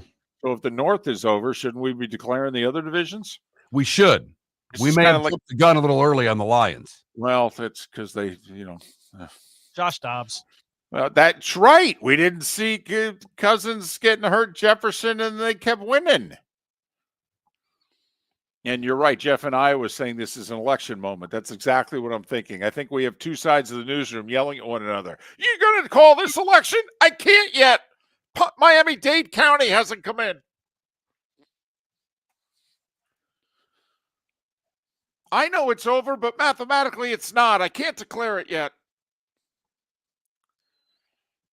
So let me ask you it a different way. What team winning their division right now doesn't win their division? What team leading their division right now is not going to win their division? Well, the easy one to say is technically Atlanta. I know. Okay, not take that division out. Is there one that you would actually bet against? Who? Because because this is right at the point of the season where Lamar gets hurt and the Ravens fall apart. Because that's what's happened the last 2 years. They threw the graphic up during the game last night. They did. I saw it. I said, somebody's been quoting that. I know a show that's brought that up. How about this? Does water finally find its level for the Eagles? Because the Cowboys look really good. Well, the Eagles have been squeaking them out, and the Cowboys look really good. Well, here's the interesting thing about the Eagles, and I was thinking it during the Bills game, that, they've got San Francisco and Dallas their next 2 weeks. Niners at home at the Cowboys. I mean, you could be like at the Ohio State Buckeyes. You could be a really good team and lose those games, okay? I mean, come on now. Think of this gauntlet for Philly. At Kansas City, short week home for Buffalo, hosting the Niners at Dallas. Come on now. It's tough to line 4 games up in the NFL tougher than that in a row. And you're right. These Eagles game, I mean, hell, they squeaked by Washington twice. And Dallas is doing Dallas things, destroying everybody in their path, but they haven't done it against a good team. But just imagine if San Francisco beats Philly. Then the Niners are a game behind the Eagles. In theory, the Cowboys this Thursday night, they're at home with Seattle. We all think they're going to win. Then Dallas would be hosting Philadelphia to be tied for first in the East and to essentially force a 3-way tie for best record in the East between the Eagles, Cowboys, and Niners. And Lions fans going, what about us? After Thanksgiving. There's no reason to bring you up right now, Detroit fan. Yeah. Just take it Even easy. Trent over there just nods his head in agreement. He was at the game. He saw what happened on Thanksgiving Day. So you have got to pause. They can win the division. In fact, we've given them the division. Right. Anything beyond that right now, can't do it yet. Our first takeaway leaving the stadium was, we're not, the sky's not falling, but that 1 seed dream is out the window, especially the Bills had to beat the Eagles for that to even have any sort of. That's so cute. You thought So about cute. the 1 seed. Okay, we were just hopeful that Detroit could be the 2. Didn't you pick them to get the 1, David? I did. Absolutely. I picked Jacksonville to get the 1. But the games have already started to play themselves out. That's all. Oh yeah, that was our first takeaway. But that's just cute that you were watching the Buffalo Eagles game and you still thought the Lions had a chance at the 1 seed. Well, That's all you I'm just saying. said After almost played blowing the a game against the Niners. Bears and losing to the Packers. Right, That's both fine. at home. Right. And you're like, oh, we could still be the 1. And Jared Goff is turning the ball over again. If you weren't with us earlier, apparently Trent has Lions shoes. That's what we've learned today on the show. Right. So to Don't know try if to it's get him to be objective is impossible. Right. Lions shoes. I'll meet you in And the socks. No, you have shoes and socks that are Right. Detroit Lions. I just said the 1 seat's out the window. No kidding. Now, do you wear a Lion short to the game or do you go blue jeans? Blue jeans. Okay, then jersey? I wore a Herman Moore jersey. And hat? Oh, of course, hat. I don't have good hair. I mean, I have a full head of hair, but I just buzz it off. It's not like a good look or anything. Gotta be In fact, hat. I've never seen Trent without a hat on. Your mom's going to be coming after Trent next. She wore down Bud Elliott over the course of the year to get Bud to do an appearance without his hat. Let's see if we will ever get an appearance with Trent without a hat as well. Not likely. So interesting. If you're an Eagles fan here, you need one of the next two. You win one of the next two because you're going to win your last 3. It's the Giants twice in like Arizona. I mean, it's a joke, but you need one more during this gauntlet stretch here. Niners or Cowboys, pick one. That you win it, you'll be the 1. No questions asked. Yeah, they're picking the Cowboys. Yeah, of course they are. Of course they are. And I think most of us are too. Miller and Moulton. Hell of a football weekend. It really was. Because the Eagles don't pound the Dallas Cowboys. They match up with one another very well. This will be fascinating. We got all week to talk about it, but the Niners made every excuse in the world as to why they lost the Eagles the NFC title game. Trust me, Philly was listening. Philly's got the quotes. Miller and Moulton. The Diamond District bonus hours next. Visit Jason and Todd at the Diamond District. 20 years ago, Jason and I had the idea for a jewelry store like no other, with a vast selection of certified diamonds priced 8 to 12% over cost. A team of individuals who are educated, driven, and believe in cultivating relationships. Today, we have become one of the largest independent jewelry stores in the country. Todd and I love what we do and are in the store nearly every day, along with our GIA gemologists, master jewelers, custom designers, and non-commissioned diamond consultants, all of which we consider family. As direct diamond importers, we travel the world, forging relationships and sourcing diamonds. What we love most about our business is that we can call Southwest Florida our home. If selection, value, and comfort are important to you, give the Diamond District an opportunity. You won't find a better diamond buying experience. Todd and I look forward to shaking your hand and welcoming you to our Diamond District family. At the Diamond District. The law firm of Michael F. Hornung specializes in criminal defense, DUI, personal injury, nursing home claims, and auto accidents. I'm a former prosecutor with over 34 years of experience. The information I know is information you need to know. If you've been arrested for a DUI, time is of the essence to maintain your driving privileges. Call the law firm of Michael F. Hornung for a free consultation. At the law firm of Michael F. Hornung, we are committed to excellence in your representation. Being a local attorney with local knowledge is clutch to the success of your case. For over 30 years, we have successfully represented the citizens of Southwest Florida. For a free consultation, call 239-437-0095. That's 239-437-0095. Our offices are conveniently located in Fort Myers. Visit online at mfh-law.com. Ladies and gentlemen, once again. Yeah. Hi. Excuse me. Hey, the line starts back here. Ma'am, if your party's not here, you're going to have to go around again. If you had the opportunity to avoid all this, wouldn't you? Salt Live is the official transportation provider of the Miller and Moulton Morning Show, making your trip to and from the airport seamless and stress-free. Salt Live is supported with the help of local partners like the Bayfront Inn. Gather your family and friends and enjoy a leisurely day on the water with a pontoon or deck boat. If you prefer to explore the waterways without a motor, the Bayfront has canoes, standboards, and kayaks. At the end of your journey, enjoy lunch or dinner at the Bamboo Tropical Bar and Grill. The Bayfront Inn, something for everyone on 5th Avenue in downtown Naples. BayfrontInNaples.com. When you need a ride, book with Salt Life Transportation, 308-8686, or book on saltlifetransportation.com.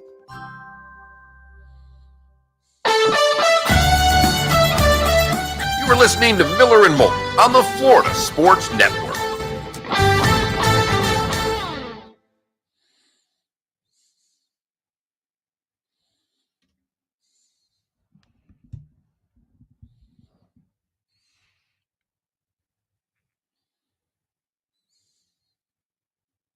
Did you guys catch the Bills' half-ass brotherly shove last night? Yes.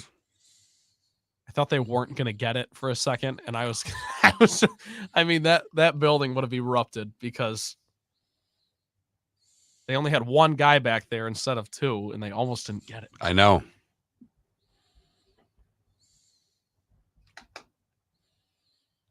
Florida tried one too, and it was awful. Their quarterback sneak was just terrible.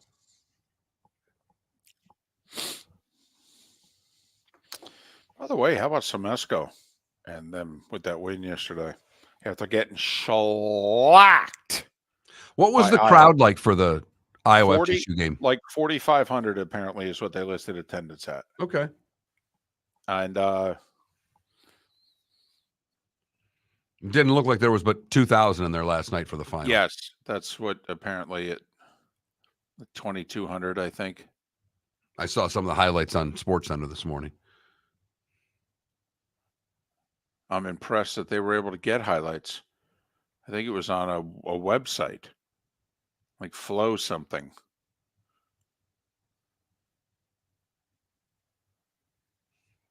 Felipe, program. I mean, Trent.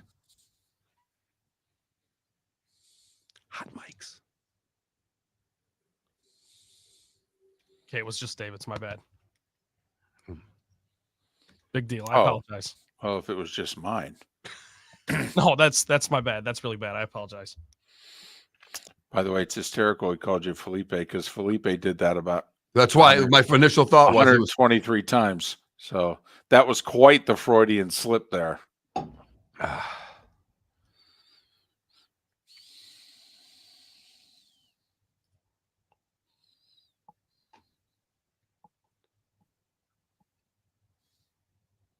Is the NFC, could the NFC North have 3 teams in the playoffs?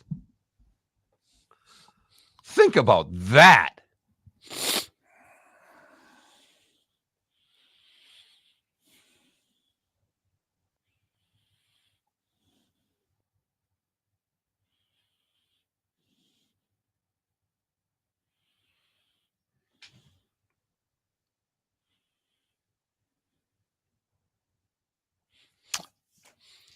So I'm trying to think how many other times in the regular season the FGC women beat a ranked team in the regular season.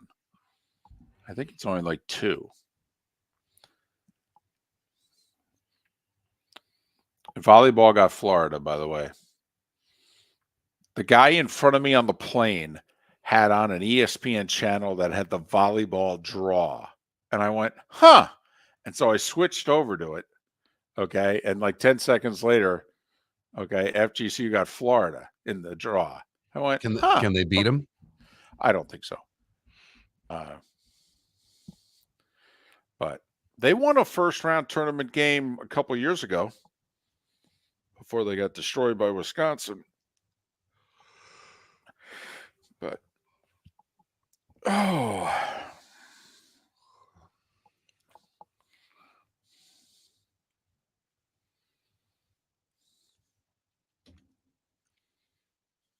All right, here we go.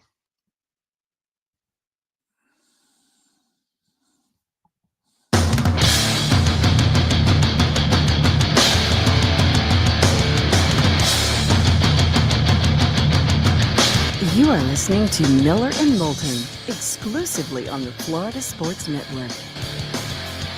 And now here's Mark Miller and David Moulton. It is the Diamond District bonus hour on this Monday morning. Hope you had a great holiday weekend. If you're joining us for the first time since before the holiday, we actually did a show on Black Friday. We made our picks. No, it's documented. We have tape and everything. We went 10-2 against the number, baby. Yeah. So with that in mind, Vikings 3-point favorite against the Bears. That's why I'm in Minneapolis, where it's still 13 degrees, by the way. Even though the sun's now out, it's still 13. That's part of the glory of the upper Midwest. As you guys know, you were born and raised here. The sun can come out and the temperature can still stay the same. Exactly. It's not like why Florida. Many of us left. Right. It's not like Florida where the sun comes out and you go, it's 8-10 degrees warmer from the beginning of the show to the end of the show. Not Minneapolis. So we'll make our pick coming up on the Bears and the Vikings.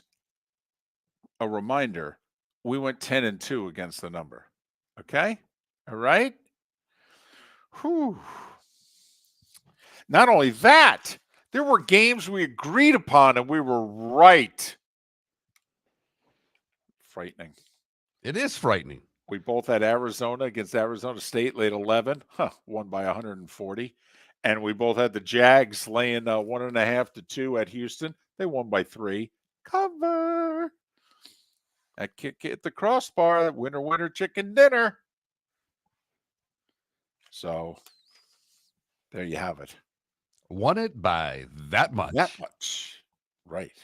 There were quite a few games where the hook was in play. Let me tell you. And started with the Egg Bowl. But anyway. So it was a terrific football weekend. It was outstanding. How many in Southwest Florida, by the way, headed over to Hertz Arena to see Caitlin Clark? Anybody?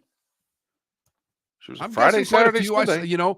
In my trekking around Southwest Florida on the weekend, I saw a lot of Iowa colors. A lot of Iowa folks taking in those games. Yeah. Well, that's all they want to see scoring. They have to go to a women's basketball game. They certainly can't go to a football game. No. And if they want to see winning, they have to go to a women's game. Although Fran McCaffrey's good in the regular season. It's just March that he struggles with. Plus, he's such a nice guy. But Caitlin Clark with 32 last night. Iowa ended up winning the Gulf Coast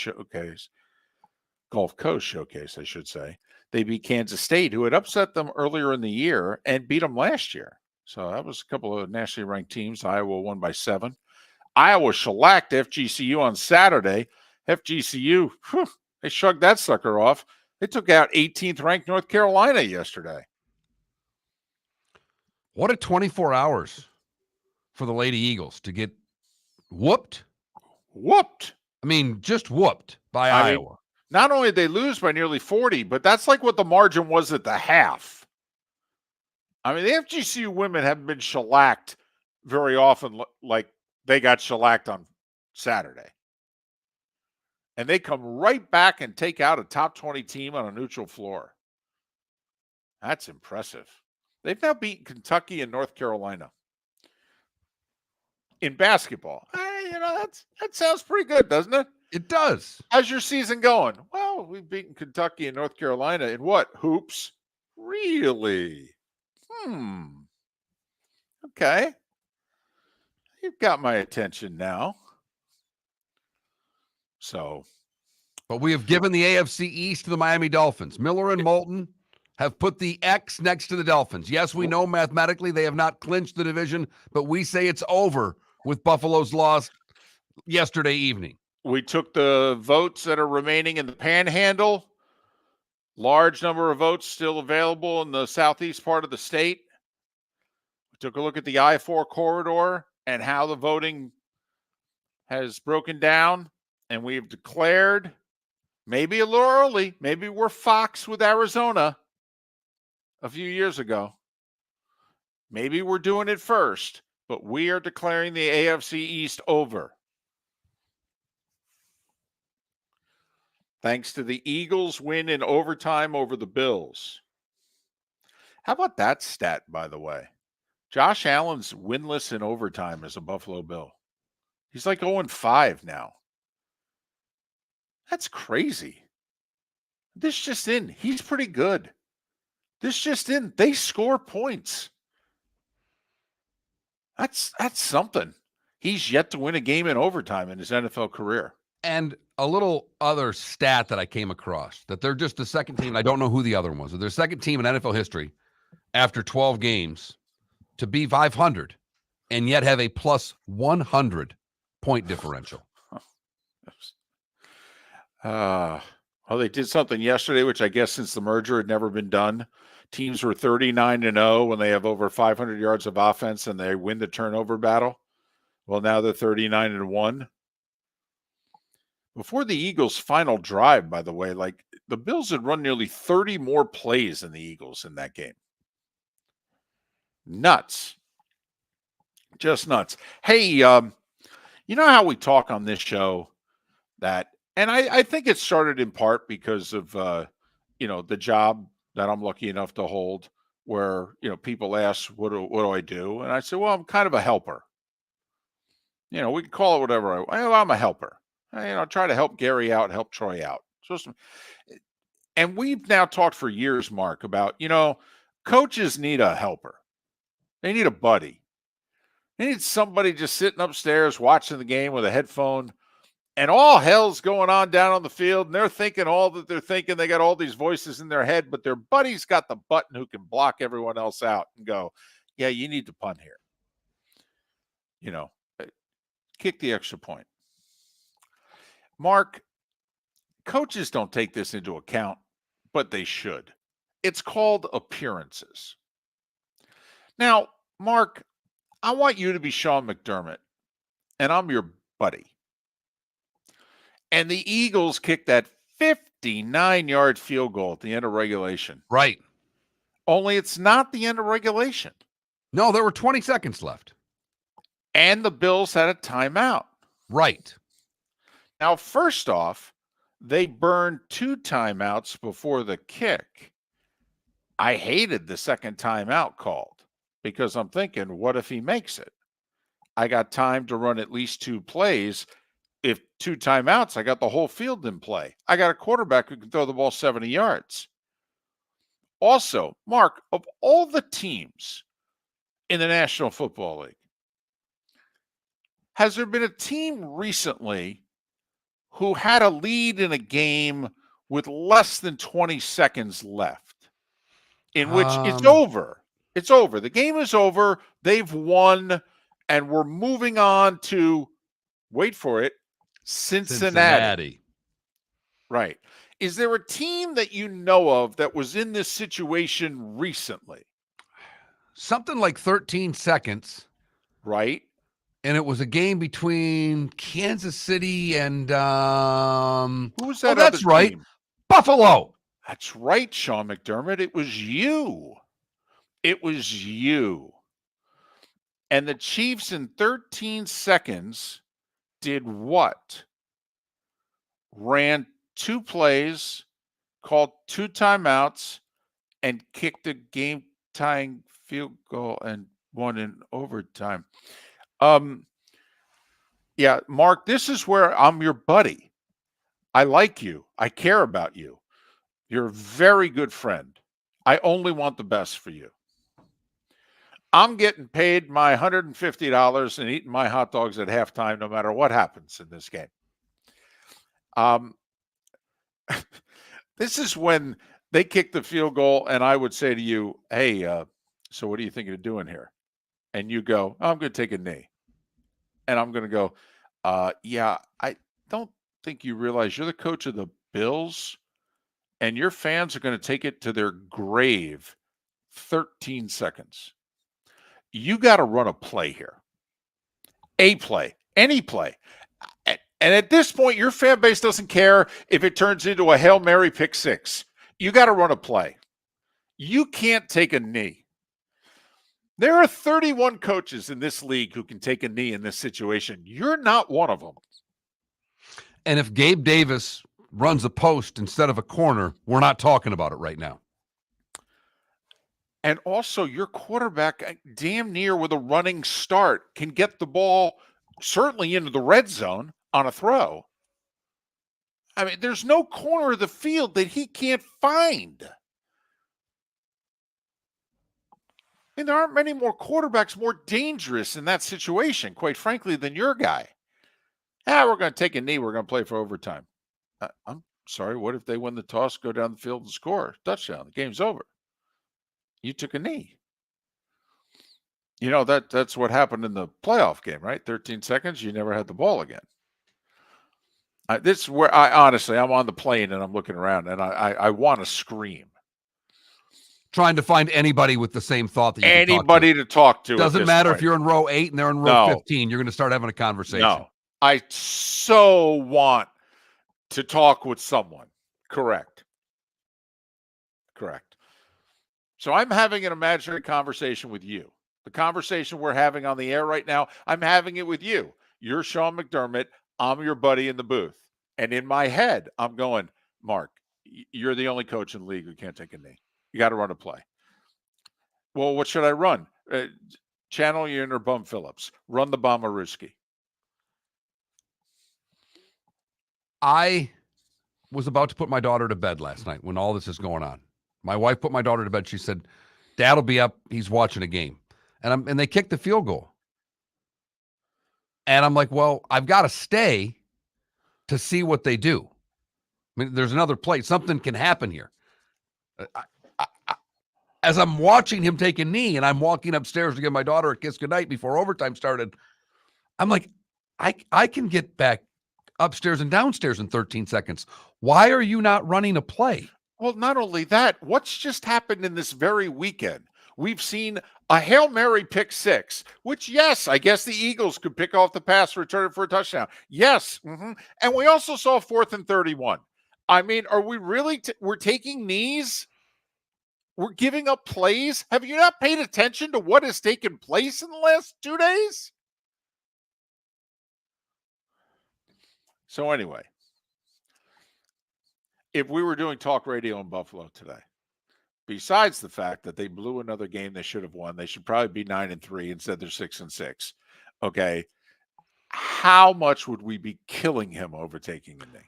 It would be the reason why all of those folks that want him fired, that we would have trouble arguing with them to keep his job. Miller and Moulton. When we come back, should Florida State make the playoff? Visit Jason and Todd at the Diamond District. 20 years ago, Jason and I had the idea for a jewelry store like no other, with a vast selection of certified diamonds priced 8 to 12% over cost. A team of individuals who are educated, driven, and believe in cultivating relationships. Today, we have become one of the largest independent jewelry stores in the country. Todd and I love what we do and are in the store nearly every day, along with our GIA gemologists, master jewelers, custom designers, and non-commissioned diamond consultants, all of which we consider family. As direct diamond importers, we travel the world, forging relationships and sourcing diamonds. What we love most about our business is that we can call Southwest Florida our home. If selection, value, and comfort are important to you, give the Diamond District an opportunity. You won't find a better diamond buying experience. Todd and I look forward to shaking your hand and welcoming you to our Diamond District family. At the Diamond District. The law firm of Michael F. Hornung has successfully represented the citizens of Southwest Florida for over 30 years. As a former prosecutor, the information I know is information you need to know. If you've been arrested for a DUI, a criminal matter, or involved in an auto accident, call the law firm of Michael F. Hornung.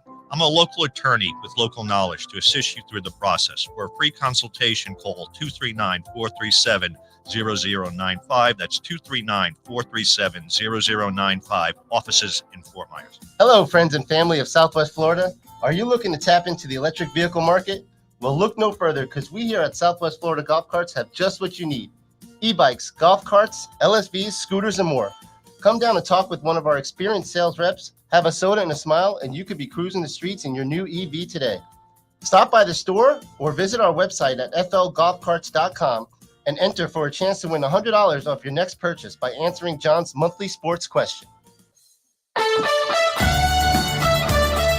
are listening to Miller and Moulton on the Florida Sports Network.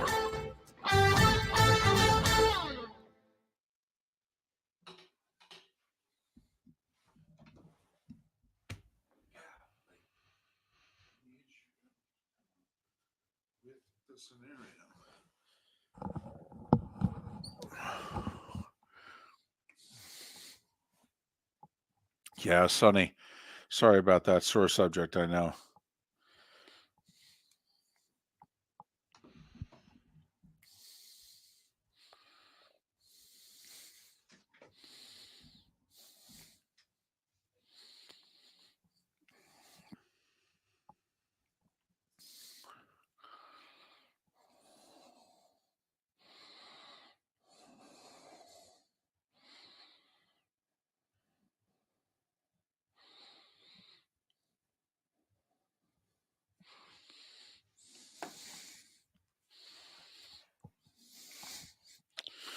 Logic Man, are we sure they're going to get in trouble? And I'm not being a jerk here when I say, are we sure they're going to get in trouble? With the grief that these athletes are getting now from fans, are we sure that they're going to get in trouble? Because when the players tell their side of the story and the verbal abuse that they were under, and or if anything got thrown at them, are we sure they're going to get in trouble? Now, you can make the argument they can't react no matter what.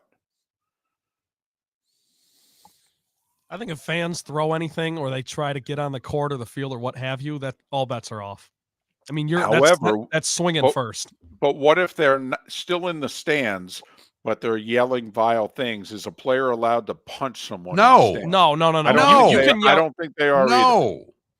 No, I'm going strictly off the throwing. If you throw something at a guy, he can do whatever he wants. In my opinion. Not whatever he wants, but like you can pick it up and throw it right back at you. I don't know though that they're ever allowed to go into the stands. No. It's like a foul ball. Once the ball's in the stands, it's the property of the fan. But then why are fans allowed to throw food and drinks at the players? Well, they're not. Okay, they're not allowed. Right. You know, they get punished for it. I'd be shocked, Logic Man, shocked if a player got suspended. And this is where, by the way, the stereotype of the Philly fan comes back. The players could be completely at fault here. But where did it take place? In Philadelphia. I can tell you what was said and done to me wearing Giants and Flyers gear in Philadelphia. I can't imagine actually being an opponent.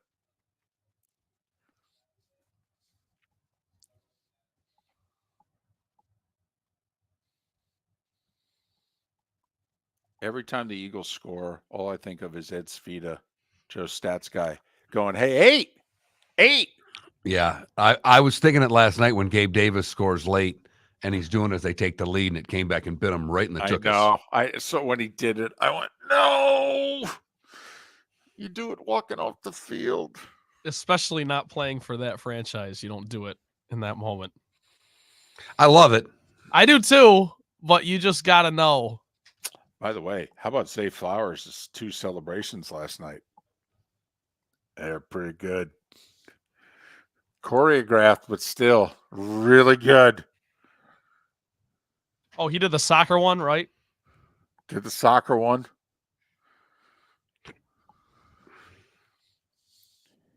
Lamar was asked to describe it, and he described it as ass. So I need a translation. That sounds like Lamar. I love Lamar. I hope he stays healthy. I want to see him in the playoffs again. Yes. Because they are good. I want no more injuries of quarterbacks the rest of the year. Yeah. Yes, please. I guess this weekend, the 50th starter. And apparently last year at this time, we had 52. 50 starters in the NFL. Yeah, you think you could name starting quarterbacks? How many you think you could name in a minute? Oh, well. You just go team by team. Well, that's 32, and then we could all rattle off 6 or 8. I mean, I think we could all do 40 pretty quickly. Welcome to the bonus hour, brought to you by Jason and Todd at the Diamond District. And now, here's Mark Miller and David Moulton. 21 minutes past the hour. Good, bad, and ugly. What's on tap today was the day when. It's all coming up. I'm in Minneapolis, where it's sunny and 13 degrees. I did that. I figured that'd warm everybody up, right? It should, and maybe it did to some people. I clenched myself tighter there, right? I got colder when you said that. Well, I didn't know. Was this morning, did you have to put socks on this morning? No. In Southwest Florida? No. No, it was in the mid to upper 60s, right? Yeah, it was a perfectly wonderful morning for flip-flops and shorts to walk Frank. Apparently tomorrow, by the way, it's going to be different. It's going to be about 10 degrees colder tomorrow. So I'm just warning you now that, when you're out walking Frank, it could be mid to upper 50s. So you're issuing a sock warning. Well, we declared the AFC East over. We're being pretty bold. By the end of this show, we may. So we've got the NFC North and the AFC East. We got big X's. Hey, you give us 2 more segments, we may declare the AFC South, the NFC West, and the AFC West over also. We're pretty close to it. We got one side of the newsroom. We got interns running down the hall going, are you going to declare? Is it over yet? Brett Baer wants to know. So you posed a question as we went to break, and I have to admit, I've been thinking about it for the last, however many minutes. Is Florida State going to make the playoff? Because as I'm going through bowl projections in different sites, I have seen people who are taking Oregon over Florida State. Okay. And I think that's for clicks. Because if Florida State wins, they should be in the playoff. I believe that they will be in the playoff, but I'm not 100% on it because I just don't trust the committee. Okay. I got to pin you down here. Give Florida State wins. And let's just say it's close. Last second kick. They're not impressive. Put it this way. Before Florida State tacked in that last score, it looked like they were going to win, 17-15? Right. That would not have been impressive. Nope. So let's just say they beat Louisville in a similar fashion. And by the way, this is going to be a tough game. Florida State with a backup quarterback. Louisville doesn't have a backup quarterback. And now Louisville's got, they threw their season away last week. They're going to be angry at themselves. They got a chance to win an ACC title. When's the next time you think Louisville's going to have a chance to win the ACC title? Are they going to be in the ACC next year? I was just going to say, especially in 2 years where they're the Big 12. But anyway. Better chance at a Big 12 title than an ACC title. Yes. But we move on. So Florida State wins. Close.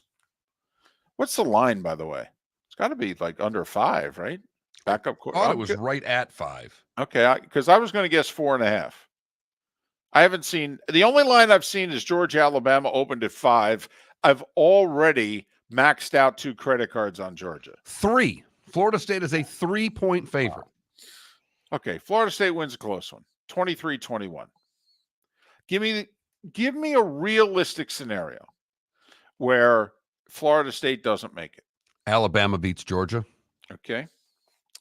So I got to write this down now. So Michigan's undefeated, right? So they're in. Right. Okay. Florida State's undefeated. Winner of the Oregon-Washington game. Okay. So you're willing to declare Oregon at 12-1 with a win is in. So you're willing to just say right now, Pac-12 champ is in. I believe they are. I don't know if Georgia gets in if Alabama beats them. You asked me to describe ways. Okay, the committee does strange things here, David. Okay, fine. No. Hey, Pac-12's been much more highly regarded than the ACC. Oregon's only lost by a field goal at Washington, obviously, a very good loss. So right now you have the Pac-12 champion in, you have Michigan in. And are you willing to declare that Alabama with a win would be in? Yes. Okay. So now you've got 3 spots filled. Mm-hmm. Okay. And Florida State is at so Bama would go before Florida State. I would not take them. For the record, Florida State wins and they're in my opinion. Okay. I don't trust the committee when it comes to Alabama, David. They have an Alabama problem. All right. So I'm just going to go by your gut feeling here. Michigan would be in. The Pac-12 champ is going to get in. And essentially, you're saying the SEC champ's going to get in. Right. Okay. And for sake of argument, you're making it Alabama, which means Florida State's sitting at the top of the pyramid at 13-0. And here's who's below them. 12-1 Georgia, 12-1 Washington, 12-1 Texas, 11-1 Ohio State. Which one of those four? I mean, Florida State only has to lose out to one team. Which one of those four do you think the committee is honestly going to go, we're going to catch some heat for this, but we're putting these guys in? Is it Georgia? It's Georgia. They'll justify Alabama getting in over Texas because they've gotten better and they beat Georgia. It's the best win of the year. Really? That's tough. I mean, listen, I know it's the committee. This is like the WWE. They can do whatever they want. But so let me get this straight. Bama's in. Texas beat Bama. Georgia lost to Bama. You're going to put Georgia in over Texas. Forget the whole Florida State thing for a second. You're going to put Georgia in over Texas? And what the hell are we playing games for? I think Mark is saying it's not whether right, wrong, or indifferent. It's just the way it is. It's the way the committee's going to operate. I hope they don't, David. But let me ask you this: if Alabama wins, do you think that they're in? Alabama and Texas both win. Is Alabama in the playoff or is Texas in the playoff? Not what you would do, what you think the committee will do.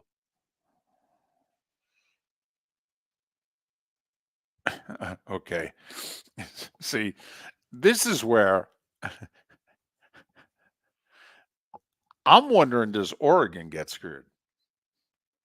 I mean, first off, so what? They stick it to the Pac-12. Pac-12 is going out of business in a week. Okay, what do they care if they stick it to the Pac-12? All they're doing is keeping money out of Washington State and Oregon State's coffers. I'm just wondering, do they put Alabama and Texas in? And they decide to stick it to Oregon. I don't know how you can do that with Oregon beating the fourth-ranked team in the country. And they're beating two top 15 teams in the country in their last two games. Mark, you know, I literally would be unable to sleep if I was on the committee because I'm voting for Texas over Alabama all day, every day. Every day. It would bother me. I would resign from the committee, to be quite honest with you. When the committee was over, I would resign. I would go public and I would resign. I don't think it's a sure thing that Alabama's in. I don't. I actually think there's a scenario where Alabama can win and finish fifth. I really do. It is going to be I hope we get some results that are going to put the test to this committee. And we don't need a whole lot of them, David. Well, this is their last chance to get it right with four teams. Yeah, we need Oregon to win. If Oregon wins, then the committee has work to do. They really do. You and I don't think it's as hard as they will make it. I do think if you're, first off, Florida State has to win. And this is no sure thing. In fact, it's probably the smallest line of all the major conference championship games. So first thing Florida State has to do is win. And it's not going to be easy. But if you're a Florida State fan, you need Georgia to win. Yes. If Georgia wins and you win, you're in. Because then the committee is going to pair you up against Georgia, expecting you to get whacked. Good, bad, and ugly. What's on tap? Today was the day when. It's all next. Visit Jason and Todd at the Diamond District.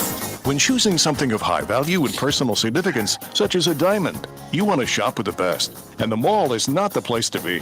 Here are my friends, Jason and Todd with the Diamond District. Take a stroll in the mall, pop into a few joy stores, and you'll soon discover you're in the wrong place. Rings begin to look all alike. You're not finding GIA certified diamonds.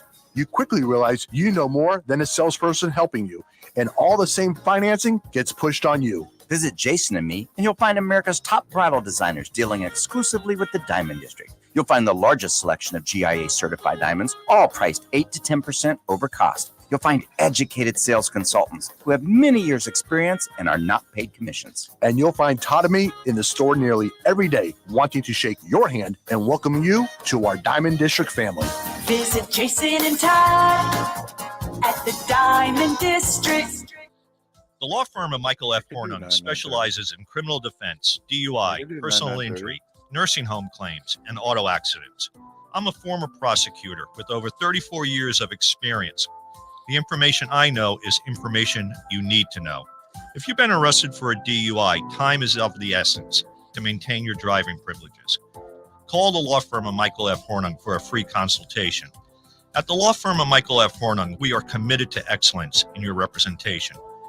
Being a local attorney with local knowledge is clutch to the success of your case.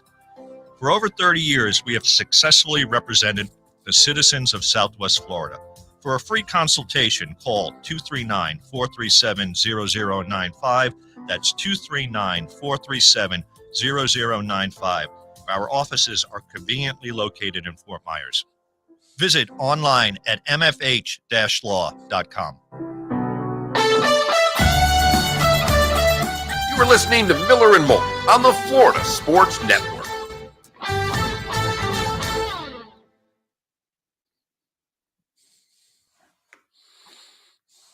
Thank you, Logic Man. Had that one last week. Yeah, buried in bourbon. The problem is, do you just throw away their season? And buried in bourbon, I don't think Texas is one of the best 4 teams in the country at this point. I don't.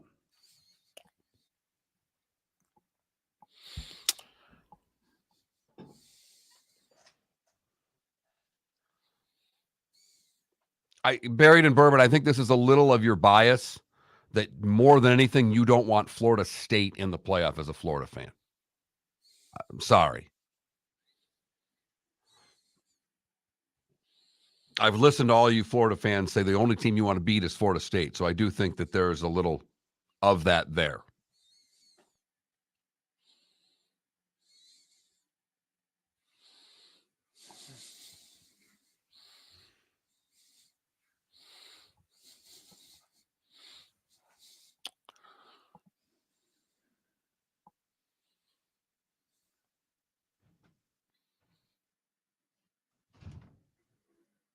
To me, let's just assume this for argument's sake. Georgia wins, Michigan wins, whoever wins the Pac-12 title game, and Florida State wins.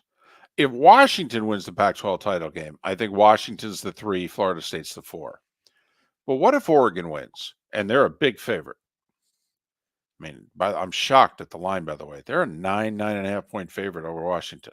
Mm-hmm. Wow. Say Oregon wins. So Michigan, Georgia, and Florida State and Oregon win. What seed is Florida State and what seed's Oregon? Because I think they're going to leapfrog Oregon ahead of Florida State. I think they would too. And let me tell you, if you're a Michigan fan, you're like, whoa, whoa, whoa, whoa, whoa, whoa. What are you doing? What are you doing?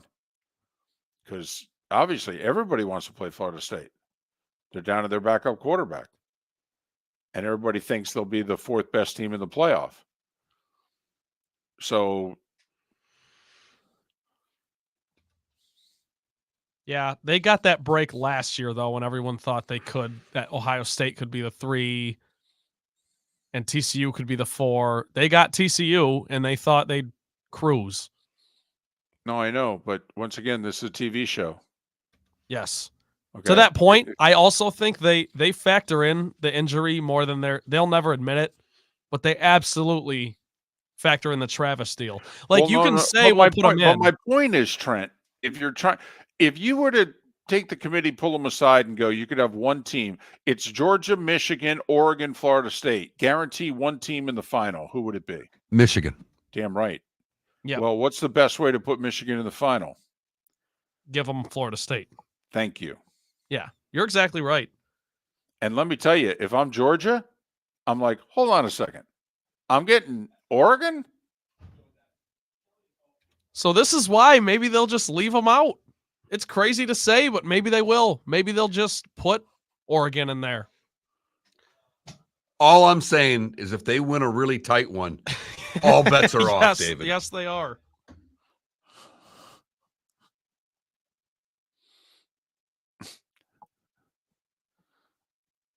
You can't keep a 13-0 Power 5 conference school out.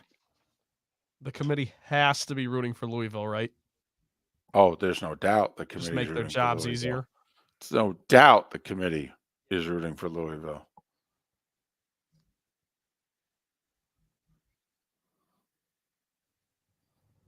And they want Texas to win too.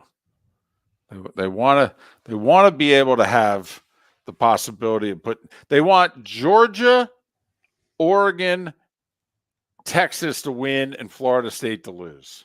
That's what they want. Georgia, Texas in one semifinal, Michigan, Oregon in another semifinal. That's what they want.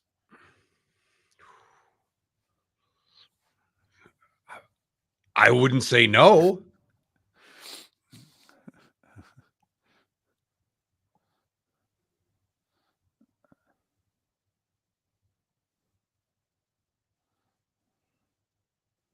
Well, Dolphin Dad, most everybody agrees that Bama wins, they'll be in.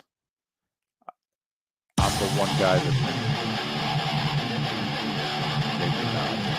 You're listening to Miller and Moulton, exclusively on the Florida Sports Network. 22 minutes until the top of the hour, 16 until we're out of here. Miller and Moulton, Florida Sports Network, floridasportsnetwork.com. I'm in Minneapolis where it's sunny and 13. Fortunately, they play indoors. Bears, Vikings, Monday Night Football. We'll get to it in a bit. Minnesota favored by just 3. Even though the Bears are picking 4th right now? 1st and 4th in the draft? Man, it's a pretty good year for the Bears, if you think of it that way. New coach, couple of draft picks. Yeah, I mean, don't know if you can get a quarterback and Marvin Harrison Jr., but maybe you can move around. All right, let's do this. It's time for someone to take back this segment, if for no other reason than to stop David from talking about Meghan and Harry. Here's Mark Miller with Today Was the Day When. 1870 we start when the New York Times dubs baseball the national game. It's when it all started, David. 1895, Alfred Nobel establishes the Nobel Prize. No real other name for it since he established it. Made all his money in dynamite. It's my prize. We're going to name it the Nobel Prize. Sinatra was arrested today in 1938 on the charge of seduction. It was later withdrawn and amended to adultery, and then it was shortly thereafter dismissed. But Sinatra got pinched today in 1938. Only once? We really think that's the only time he committed that crime? It's old Blue Eyes, for goodness sakes. 1952, it was the only win ever for the Dallas Texans. They were 1-11 before they moved. They beat the Bears 27-23. The game was actually played at the Rubber Bowl in Akron, Ohio. 1956, Paul Hornung is the first pick of the Green Bay Packers. 1960, Gordie Howe becomes the first NHLer to score 1,000 points. A year later, he becomes the first to play in 1,000 games. Compiler. Point a game guy, and then beat you up. Tommy Nobis drafted first by the Atlanta Falcons today in 1965. Not in the Hall of Fame.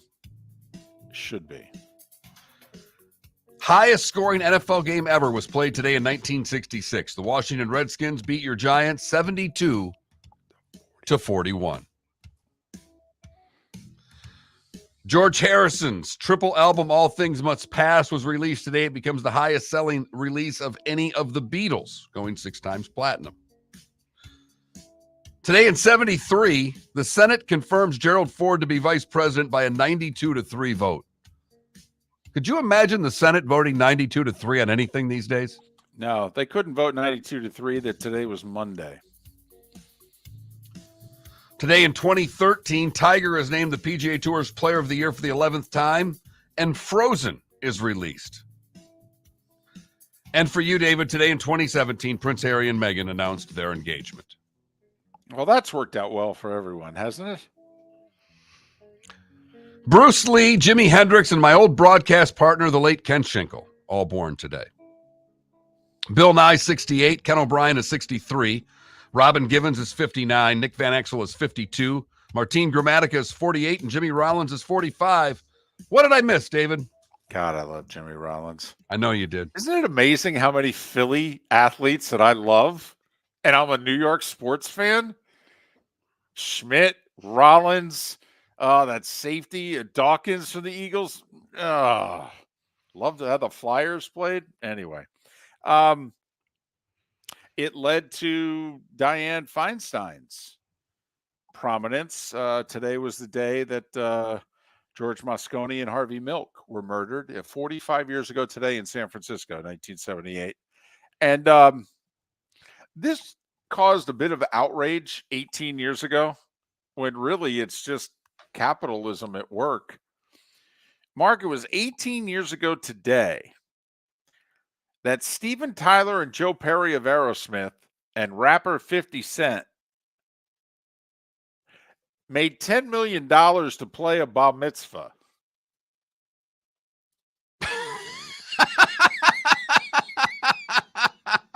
That's called a one-off. That's a good one-off right there.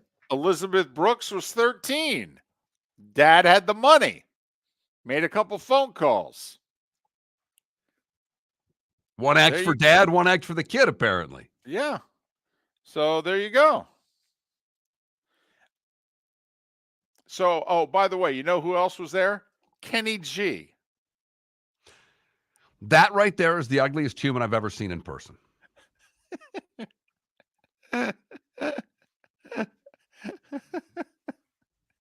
That's quite a...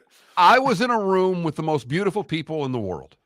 I was lucky enough through a friend in his date to be at a party at Mar-a-Lago. Right. It was for new membership recruitment. And my buddy and I spent all night trying to get into rooms we weren't supposed to be in. We ended up in a bar with Rod Stewart, Rachel Hunter, and Kenny G in one of the rooms. And Kenny G, if he couldn't play that saxophone. But he can. But he can. But he can. That's all I'm saying. You've heard folks elsewhere mock Florida is gonna Florida. Well, Mark Miller sees it differently. He calls it the good, the bad, and the ugly. What you got, Mark? Michael Sochdahl is an Illinois man who heads to Michigan every once in a while. And when he does, he likes to buy Lucky for Life tickets. He says, I usually get 10 or 20 draws while I'm here. I asked the retailer for a ticket for 10 draws, but he accidentally printed a ticket with 10 lines for 1 draw. And he said, I still want it. $25,000 a year for life. Nice. By buying the ticket that was not the one intended to be purchased. Right. For the bad, we go to New Zealand, where police received a phone call of a car driving with a clump of hair hanging out of the trunk. Ouch. Sophie Milne hadn't realized that there was hair hanging from her trunk until she was called by police. The good news is that the hair turns out to belong to a mannequin that she had used for hairdresser training, freaking people out along the roadways. Finally, the ugly. We go to Orlando in Frontier Airlines, where video taken from passengers on a Frontier flight from Orlando to Philadelphia shows a woman becoming upset with airline staff and then pulling her pants down in the middle of an aisle. Whoa, hey now. She decided to pull her pants down in front of 2 children. She threatened to kill another passenger, and then threatened the woman who was filming it, who told her to sit down. Then the woman apologizes, pulls her pants down, and squats in the middle of the aisle saying, "I've got to go pee." Unbelievable. And that, David, is the good, the bad, and the ugly on today, November the 27th, 2023. NBA, there's 5 games. Listen, this game is actually going to take place. It's not being canceled. The 2-14 Washington Wizards are visiting the 2-14 Detroit Pistons. Someone's got to win.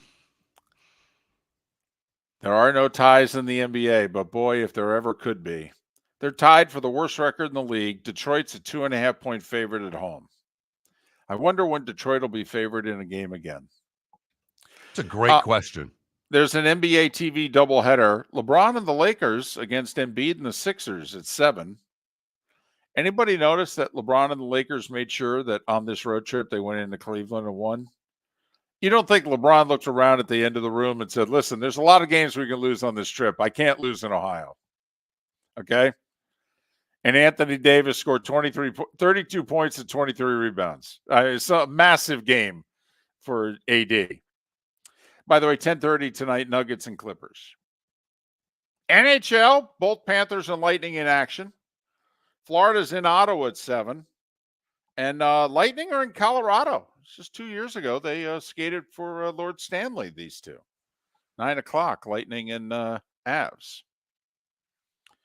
By the way, if we could just go back to, guys, before we get to the Vikings and the Bears, if we could just go back to guys screaming and yelling and what have you.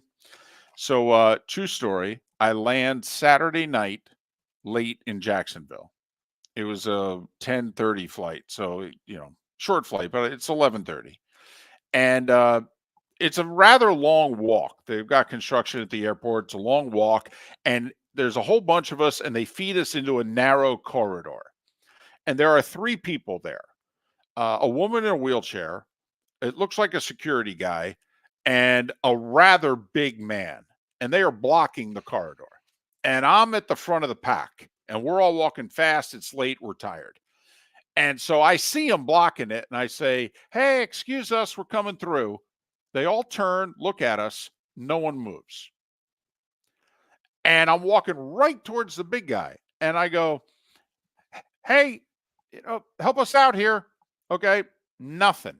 And so I have to pirouette with my luggage to avoid this guy. And I just miss him by inches. And as I'm going by him, you know me, I go, don't worry, we're good. And he goes off on me. You're damn right, I'm good. And he starts verbally accosting me. Well, I got my back to him. I'm moving. But I can hear him, and he's walking towards me. I can hear it. The voice is following me. Right. And I'm thinking to myself, am I really going to get attacked from behind in the airport? And Mark, apparently I was about to get attacked from behind in the airport because the security guy behind me and a security guy in front of me, the security guy in front of me starts running right at me. And apparently the guy behind me tackled him. And the other security guy's jumping on him. I can't believe it took you till this long to tell this story. That's where I'm at. You buried the lead. There's you serious? 4 minutes left in the show, and you were nearly attacked in an airport? You were the good, the bad, and the ugly? What's the bounty on your head right now? The lead? I was at the Iron Bowl. Okay, the Dolphins won the East. But once again, you could have walked through the situation, said nothing would have happened, but you had to make a comment. Whoa, he was blocking. They were blocking the path, and I was the tip of the spear. There were 30 people behind me. We're moving. And I said, please, twice. Please. Oh, man, he is cursing me out and what have you. And so he says, while down on the ground, blank you. And you know me, okay? Not even looking at him, walking away. I raise my hand, up in the air, okay, and go, right back at you. Oh, my goodness. So now she's yelling at me from the wheelchair. He just told us to, And I go, no, I didn't. And I just keep walking. And I'm like, man, I got to get out of this airport. If I had a luggage bag, I'd leave it. I got to go. Yep. I said please twice. Your pitcher's now at TSA in Jacksonville, too. I know what that guy looks like. If I see him, he's bigger than me. I'm in trouble. I got to admit. I think I can take care of myself. Remember Felipe? Okay, the whole time we got into a fight, and I'm like, Felipe, I'd kill you. I'd kill you while eating a sandwich. Okay, but this guy had me, Mark. I'm in trouble with this guy. He's got me. He charged at you. Who's got who tonight, David? Vikings and Bears. It should be a thriller. Really, it should. Vikings are a mere 3-point favorite in this game. Yeah, I'm trying to figure that out. What am I missing here? Why is it 3? Josh Dobbs. Really? Clock has struck midnight last week. Okay, I'm going to ask a serious question right now. You could have a quarterback for next year, and I'm not joking. You could have Josh Dobbs or Justin Fields. Justin Fields. Really? Yes. Fields. Really? Yes. In fantasy, maybe, but we're trying to win games here. Every time he rushes for 100 yards, they lose. I understand that. I don't really want him rushing for 100 yards. Well, I'd like it to be 50 to 70. I really would. I don't want my number one rusher to be my quarterback in every game. I think they're doing a disservice. I think this guy can play a little bit. I don't think he's an upper echelon quarterback, but I think that what they're doing to him is killing him. Josh Dobbs is on a nice little heater, but he hasn't won games in his career either. That's why he's on a 7th team. I understand. I will say, boy, the Bears played so well against the Lions too. How differently would we think about this if they had won that game, which they should have? I'm going over the 43.5. That's the bet I feel good about. I think we get points tonight. Give me the Vikings late. And by the way, it's Frank Reich just got fired. 1-10, year 1, fired. Fired. Wow. There's a new candidate for Belichick right there, buddy. There's a new candidate for Belichick. Carolina. Fascinating. Another can't even make it a year, Frank Reich. That owner is a disaster. Which means that team will be a disaster for years and years to come. I'm with David. I'll take the Vikings tonight as well. David, have a great game and safe travels. We'll do this all over again tomorrow morning. Pat Kerwin and David Sampson on the show. Thanks for listening to Miller and Moulton. Ladies and gentlemen, once again. Yeah. Hi. Excuse me. Hey, the line starts back here.